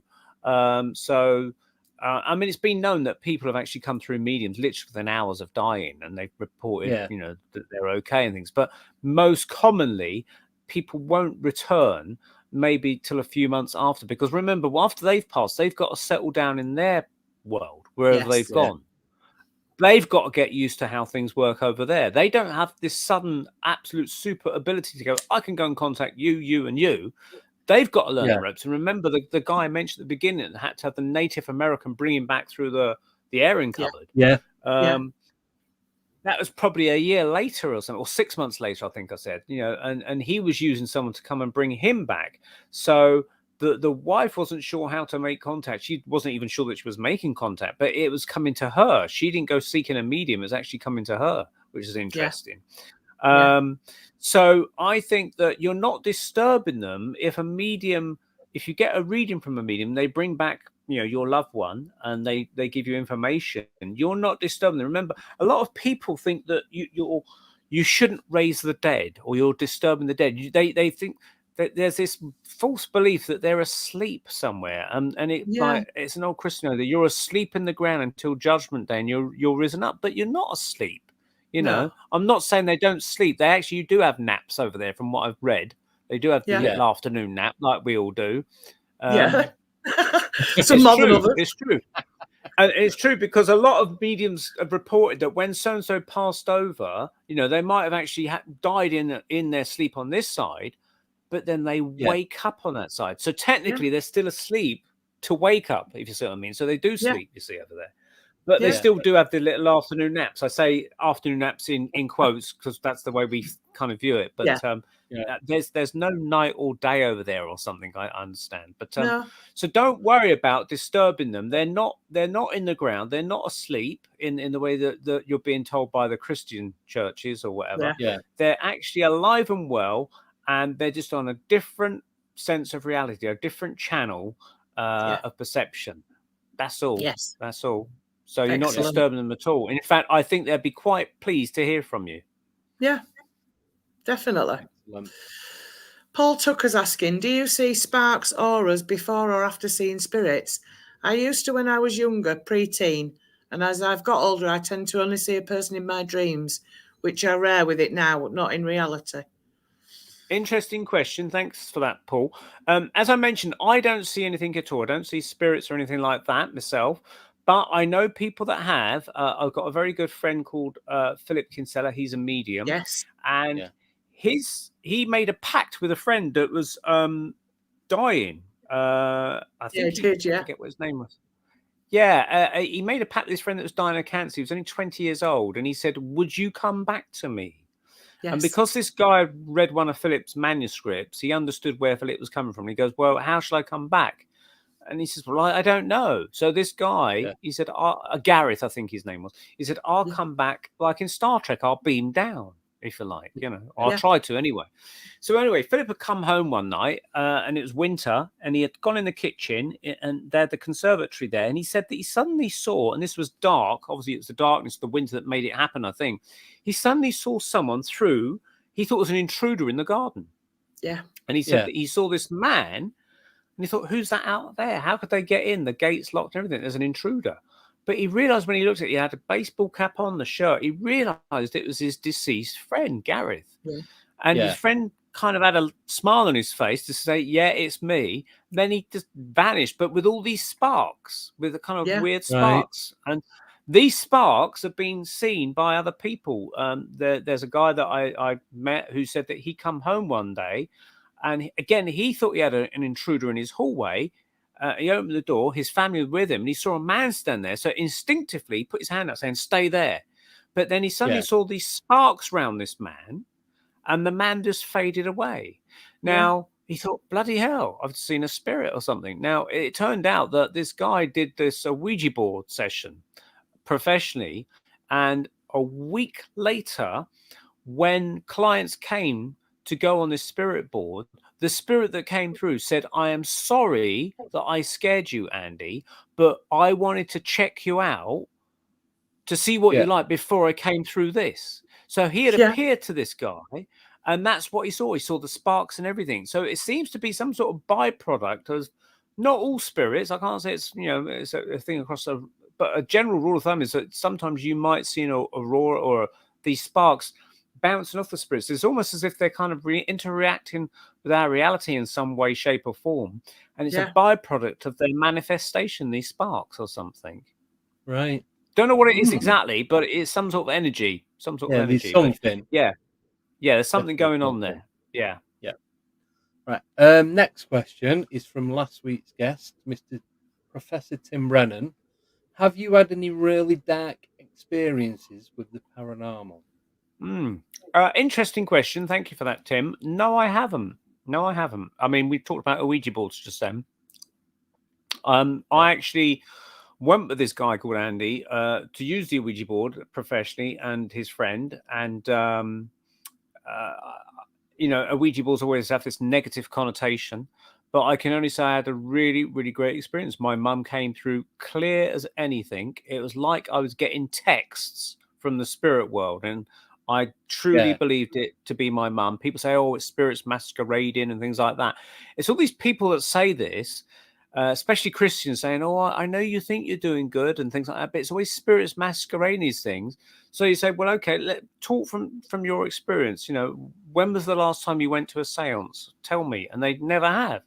So they can't really talk from experience, So I was talking from experience, and I've done the research and everything, and this was a really positive experience. And I put all these questions to her, and she answered them all correctly. And she even interrupted my chat to suddenly throw things back at me in this seance. Really? Like for instance, I'll give an example. First of all, I'll tell you some interesting side bits to that. Is that this was the second session I'd had with this people that did this spirit board, and I thought, right, I'm really prepared this time to ask some testing questions. And I said, Mum, what was it you did on a drawing board many, many years ago? Basically, we had an old fireplace back in the 70s, and to stop the draft coming down the fireplace, we used to put this bit of hardboard in front of it to stop the draft coming down it. I think everybody did that. Yeah. And but she decided, because as I said, I grew up on Star Trek. My mum loved Star Trek. She had a bit of a thing for Mr. Spock. She took this hardboard in the summer, because we didn't need it obviously in the summer, in front of the fireplace. So she actually got a felt tip pen and drew Mr. Spock on this piece of board. And we was all amazed at how well she drew it. Because we didn't consider my mum to be the artist. It was my dad that was the artist that we got my artistic skills from. But she did a really good drawing of Mr. Spock. And anyway, we didn't have paper in them days. You know, we didn't have reams of paper drawing, no sketchbooks. We just drew on anything we could find, old envelopes or newspaper. Wallpaper. And she drew it on this board. And anyway, she put it back on the, you know, come winter, this board went back in front of the fireplace, and we forgot all about the drawing because it was facing and stuff like that. And then years later, you know, it was boarded up or whatever permanently. I don't know whatever happened to the board.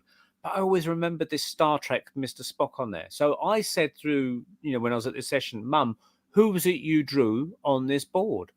Now, it was interesting because she didn't know whether to say the character name or the actor's name. And the glass went around and she wasn't sure which to say, especially when you give them two possibilities of two answers. It throws them a bit. So I said, okay. Give me the actor's name, not the character name. And so she just spelled out the name Leonard for Leonard Nimoy, who played Spock in Star Trek, you see? Yeah. So I said, that's absolutely spot on. And then one of the other questions I asked, I said, where have I just been recently? Now, I always say Orkney because I go and visit my kids in Orkney. But my mum always used to say Orkney Islands. And so she spelled out Orkney Islands. Yeah. And I would never put the words islands because I know they're islands, you see. Yeah. But she always said Orkney Islands. And the two people that are running this session had never heard of the Orkney Islands. She said, well, where's that then? You know, so it shows that they're not pushing the glass either. Yeah. So and so I said, who did I go and see up there? And so she spelled out the word daughter. Yeah. And so the lady, she said, well, what's the name of Neil's daughter? And so she spelled out Morgan, which we've mentioned earlier in the other reading that have come through the other medium. So then she suddenly broke away from answering questions just to say, I like her boyfriend, which was the Chris Hayes we've mentioned in the early thing. Her boyfriend was Chris Hayes. I like her boyfriend, she said, which I wasn't expecting. So it shows it wasn't me moving the glass. And it really whizzed round. I like her boyfriend.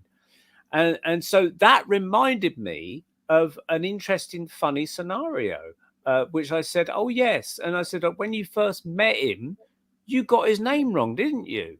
And she went, yes. So it became a bit of a funny family joke as the first time I introduced Chris to my mum, and I sort of pre-warned my mum. I said, Morgan's boyfriend's going to come and see you today. His name's Chris, okay? And she goes, yeah, okay. So he came in the living room, like maybe 3 or 4 hours later. You know, I brought him there. I said, here's Morgan's boyfriend. And she said, lovely to meet you, Stuart. And I said, Stuart? I said, his name's not Stuart. Where'd you get Stuart from? I said, his name's Chris. So it always become a bit of a funny joke. Yeah. So I said in this session, I said, yeah, and what did you call him when you first met him? And she spelled out Stuart. I said, yeah. I said, you got his name wrong. You embarrassed the poor boy.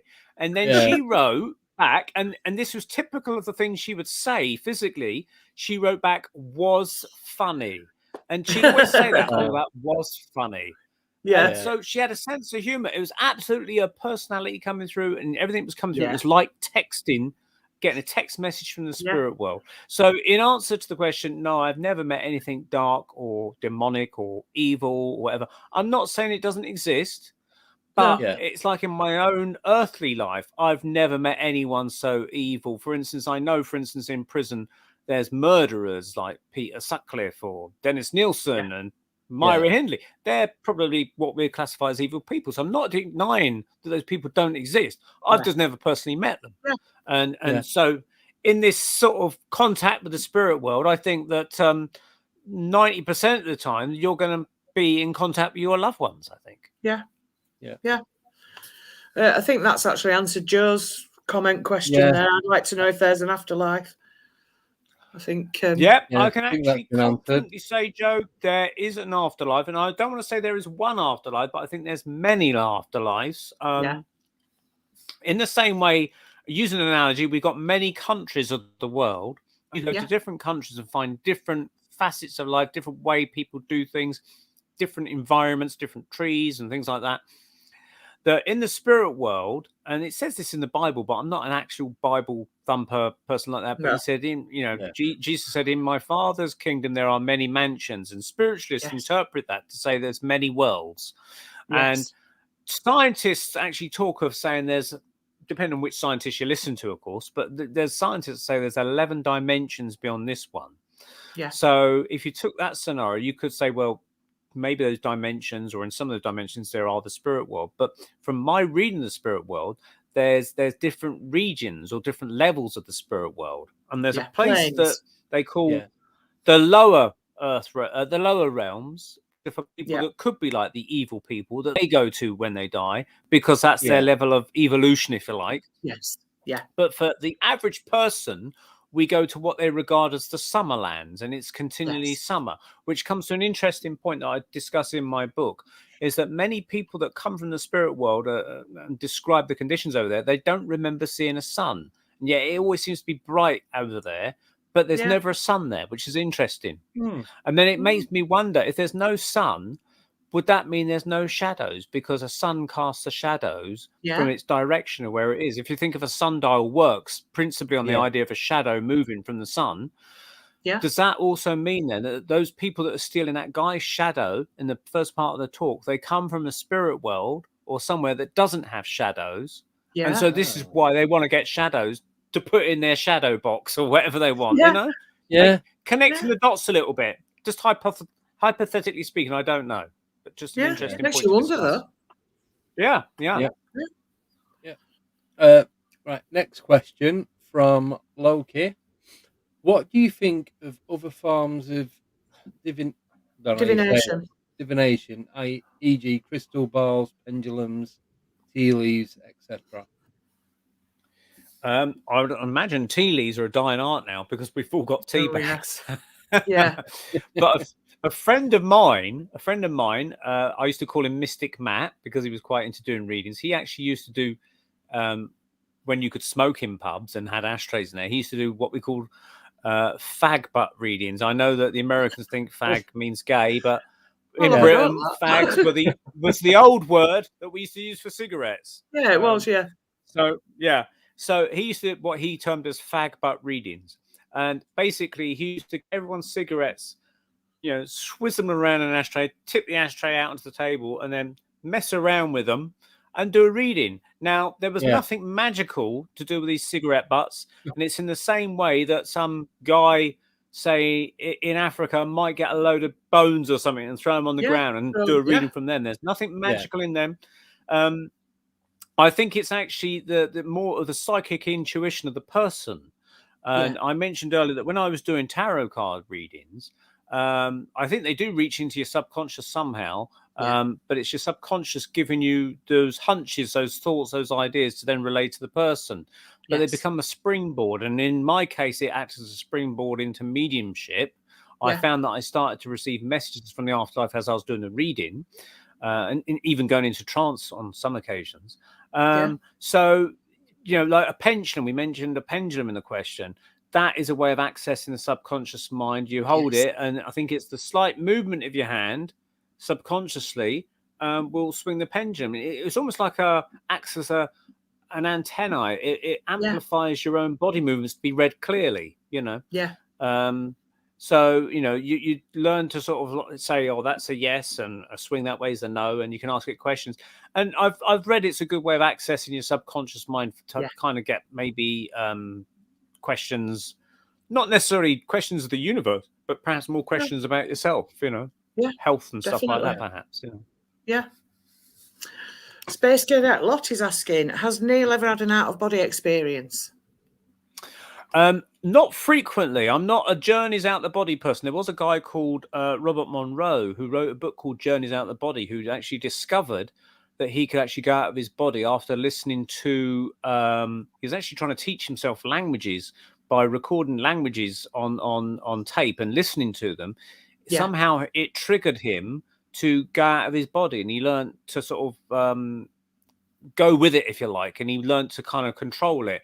So he wrote this book called Journeys Out the Body, and in the book he gave specific instructions at the end of how to go out your body, the exercises to follow.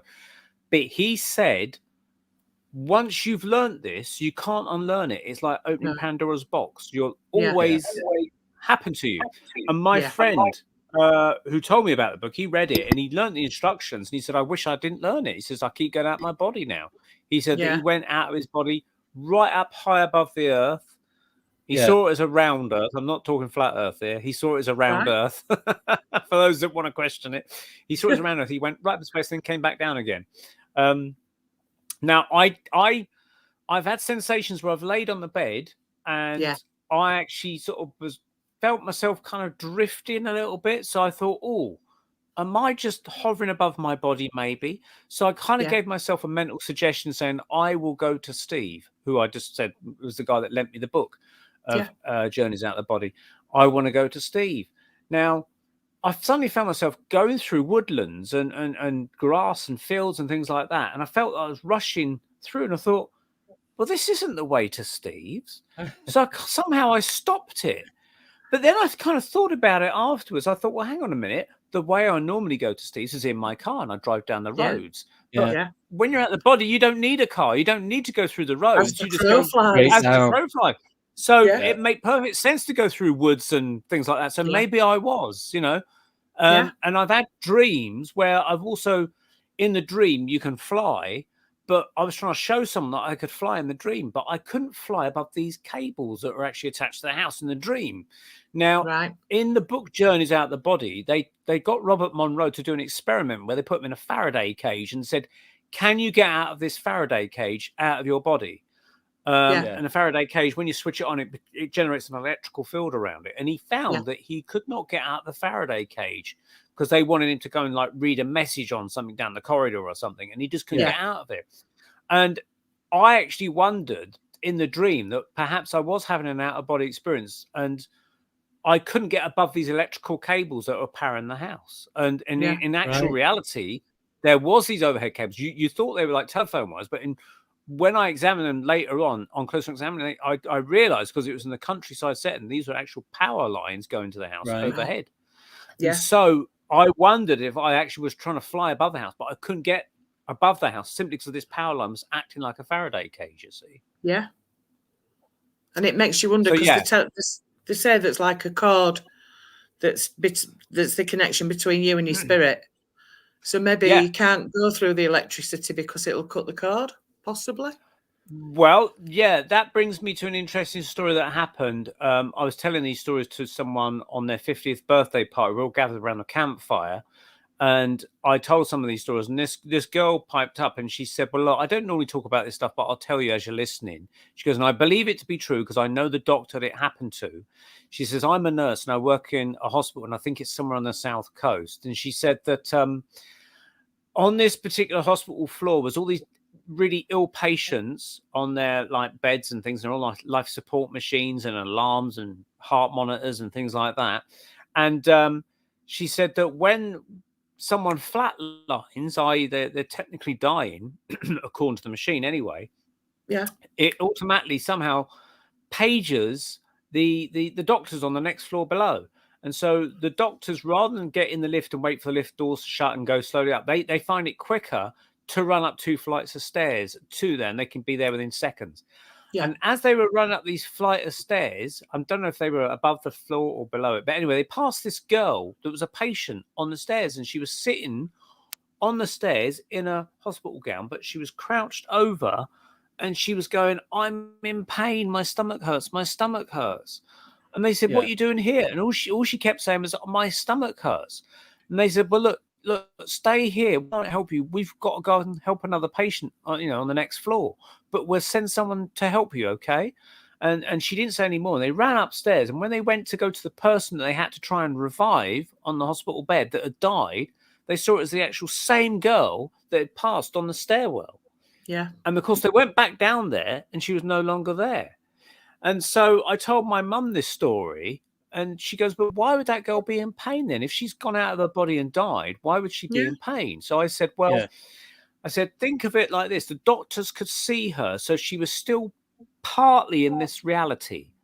These three medics, 2 medics and a doctor could see her. They could hear her talking. I think, as you suggested, the astral cord perhaps had snapped or broken. Yeah. And because she was still partly in this world, I think she was trapped in the box-like structure of the stairs. We talked about the seance cabinet, building up the energy to contain it.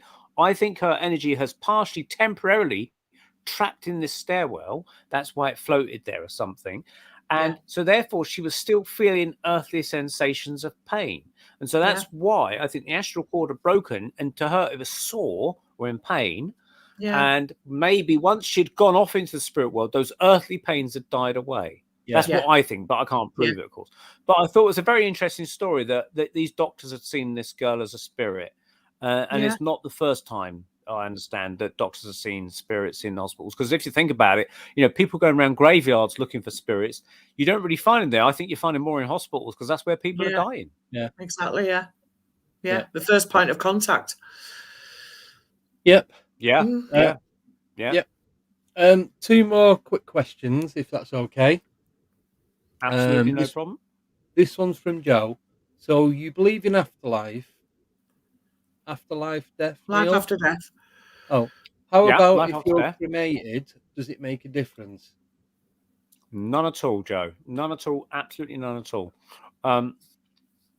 It's like saying, I mean, the analogy that spiritualists use, you're thrown off your old overcoat, which is the body. Yeah. And actually, a lot of people that died, they came back through a medium. In fact, I'll reach over the book because I can see it here. I'll just show you this book because many of your listeners might be interested in getting this book. This is called, if I can hold it up to the camera there. Can you see that? Oh, no, hang on a bit. Oh, it's gone invisible. It's fading away. It's like a ghost. There we go. There it goes. Voices in the Dark by Leslie Frost, is it? No, Leslie Flint. Voices in the Dark by Leslie Flint. Yeah, there we go. If I hold it to my face. Oh, yeah, there we go. Leslie Flint. Voices in the Dark.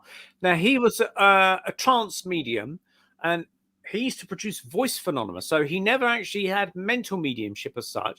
Is that he would sit in a cabinet or sometimes not sit in a cabinet, but generally in the darkened room, and these voices would manifest overhead. Not even through like a seance trumpet. They would just manifest in the room. In fact, in his younger years, he used to go to the cinema by himself and sit in the cinema, and people used to turn around saying, keep the noise back down there. But he said it wasn't him. He said all these spirit voices would be manifesting around him in the cinema, you see. Wow. They were trying to get through. They're obviously naughty because they got him for free. Exactly. But anyway, getting back to many of the voices that came back through Leslie Flint, and there's recordings on there. You can actually go to the Leslie Flint Trust on the internet and listen to recordings of voices recorded in the seance room of these people. A lot of people said that they were so glad to get rid of that old body. They're so free of it now. Because, I mean, if you think a lot of people are old, when they die, they're in pain. They might have arthritis, crippled bodies, all sorts of cancers, things like so. And when they're released from that body, they're actually quite happy to get rid of it. They're absolutely shot of it. And so cremating it makes no difference whatsoever. That's the way that we deal with it. Because we're breaking down the material body. The body biologically will break down over time anyway. So it's no good trying to sort of think, oh, we must keep this biological human body preserved. For what reason? Unless you just want to examine it under a microscope or something, medically speaking. Well, so just let it either naturally break down biologically in nature. I mean, remember, animals' bodies do the same. They biologically break down when they die. The spirit doesn't care 2 hoots about it because they've left it. It's like, as I said earlier, if you got rid of a coat, you gave it to a charity store or something, Yeah. you know, do you really worry Yeah. what's happened to that old overcoat? You know, No. it's not going to make any difference to the spirit. No. You know, so it makes no difference, in my opinion. I say it's my opinion that Yeah. cremating a body has any problem with it. You know, you can have the ashes Yeah. sitting on your urn, and you know, the spirits have said, you know, if it feels good for you to go and visit a grave and put flowers on it, that's for your benefit rather than theirs. You know, and if you want to sing hymns at a funeral and do that ritual of a funeral, that's for your benefit again. For you to come to terms with their passing, it makes no odds to them at all. So cremating a body doesn't really matter at all. Good answer. Thank you. Second to last question. Paul Hadley's wanting to know, is the Robin theory as loved ones around real or not? Thank you. You know, when this obviously they say if a loved one's around, a Robin The appears. Robin theory. I don't think I'm right. familiar with that. No, I think it's probably the way I he's. see. You see a robin as a sign. Yeah. Butterflies or right. Okay. So basically, if we just recap that, then if you see a robin, is your loved one appearing? Well, you could answer it in two ways. No, it's just a bird. That's a skeptic would say that. But I have heard that because the minds of birds can be controlled a little bit, that you could in a sense have a spirit that might be able to influence the bird in some way to go and visit you and maybe tap on the window. And maybe I have heard that from various sources. So it sounds crazy at first, but then I do remember reading, I'm a great follower of the Seth material by Jane Roberts. She was a medium in the 70s and 80s, and she used to channel this spirit guide, for want of a better word, called Seth. Yeah. And he said that although he's technically what you call in the spirit world, he never called it the spirit world. He would call it another plane of reality. He was quite more scientifically thinking. He said that he did merge his consciousness with that of a dog. So he would share his consciousness with the dog that was on Earth. So this dog would go around with its dog consciousness, but part of it would also be this Seth personality, so that he could experience life as a dog. And so the dog might have, you know, I mean, I don't know much about the dog. It was never traced or anything like that, but the dog might have been, say, quite a clever dog. Maybe it could do more tricks than the other dogs or something. I don't know. I'm just postulating ideas there. But he used to merge his consciousness with that dog until it died, you see. In the same way that, you know, a spirit will merge its consciousness with you to give you messages, I suppose. You know, so I suppose in a theory, you can merge your consciousness with a bird to influence it in some way, to go and knock on a window or sit on someone's hand or something like that. So if you feel it's your loved one coming as a spirit, fine, take it as that, you know. Go with it. That's possibly until you get to see a medium or something like that, that may be one particular way of them sort of getting a message through. Yes, like that. And finally, Space Cadet Lottie wants to know what your book's called, please. Okay, well, there's a first book that we published in 2004 was Fairycraft, Faerie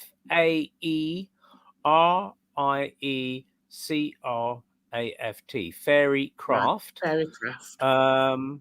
Maybe can I type it in here? And will it come up on the screen? We can put the links. Andy will put the link up. Yeah, if you send me the link, I'll add it onto the description. All right. I believe it's out of print now, but you might be able to get it from some of these booksellers and Amazon secondhand copies and things like that. So it should still be available. Fairycraft, and that's working with fairies on a magical way. Now, the other book I am writing, so it's still not published. I'm sort of in the final chapters. So I'm hopefully later this year I will get around to finishing it. It's called Encounters with Fairies, Ghosts, and Spirits. Now, that might be through a publisher. We don't know yet, or it might be a self-published one. We'll see how we go. But I will, you know, at some point bring that out. And if you follow me on Facebook, you'll probably find out about it in due course whenever that happens. Yeah. Right. Okay. Can I just check? I've just looked on Amazon. Mm-hmm. Is it this one by any chance? Well, I can't see it on the screen. Yes, it's getting that's the one with a blue purpley cover. Yes. Interesting. There's a little story there I must say about that cover. If you look on the back, don't read out the name of the designer, but you'll see it's by a lady. Yeah. Yeah. It says cover design by. Yeah. Now, when we were coming up with designs, because remember it says illustrations by Neil Geddes-Ward, right? Which is obviously me. Yeah. Yeah. When we were coming up with designs, we were allowed to have approval of the cover design, what the graphic designer was going to produce. And each cover that particular person came up with, we hated. We absolutely hated. Now, I had a dream around this time, maybe before even we got the book deal. I can't remember exactly when it was. But in the dream, I was drawing these pictures. And then I was handing all these drawings to this lady who was in a caravan with loads of kids. And she was getting felt tips and just colouring my drawings in and then getting loads of money for them, which seems a bit weird. But anyway, then comes this book deal, and the graphic designer who was coming up with these awful covers, I considered, I said, look, do you mind if I have a go? So one of the drawings I'd drawn, which is the cover you see, was of the fairy with the hair blowing. Yeah. I'd drawn it out for one, and we used that on one of the pages. And I put these little ball designs of flowers all around it. And then I just drew the title above it, Fairy Craft, in some fancy writing. And I sent it to the publishing house over the weekend, and they got it on Monday. And they said, well, leave it with us and we'll see what we can do. And a week later, they popped that cover through as email, and they were praising the graphic designer, saying what a wonderful job she'd done designing it. And yet it was me that designed the whole bloody thing. And so in a sense, that was my dream, because all she had done was come up with the bluey purple colour, but I provided the drawing. So it's my dream coming true in a sense. She had coloured in my drawing, and instead, well, she was getting paid for it. She was getting all the praise for it. And so my dream came true. Yeah. Excellent. Well, that's a lovely way to end tonight's live stream. It is. We'd just like to thank you so much for coming on. It's been absolutely brilliant. That 2 hours has just gone. Flown by. Thank you. Enjoyed it. Yeah. Loved it. I'd be happy to come on. Someone's asking Space Cadet. He said, come back on. So I'll be happy to come on and tell you some more stories at some point. Yeah, brilliant. That'd be great. I've actually just smiled all the way through this. Yeah, I've loved it. Honestly. Every minute. Yeah. Cool. So now that'll be £1. The check's in the post. Thank you. Now this is where Deb gets all confused and flustered. So what's happening next week, Deb? Next week we're not on. Yeah. Well, not yay, but yay. Yeah. We're having a week. I'm busy doing family stuff. But the next week, J. Austin. No, SWAT. It's the Kinsella twins. But what's before that? So we're doing the decode on the Wednesday. So that's me, you, and Nathan. So and then the 11th. This is on the 11th. Wednesday the 11th. That's me, Deb, and Nathan. For those that don't know, Nathan is one of the guys that comes out investigating with me. Yeah. We actually work together. So there's him and his missus. He's going to come on. He's going to talk about himself, ask a few questions. You guys can ask him some questions as well. And then on the... Oh, that's the 11th. Yeah, that's the 11th when you're doing Q&A with Nathan. Because I'm not here. I'm in Bridlington with BBR investigating. Right, sorry. On the 2nd, Wednesday the 2nd, not Wednesday the 11th. Forget all that I just said. So, and it's me that forgets. Is on the 2nd of March. That's me, Deb, and Nathan.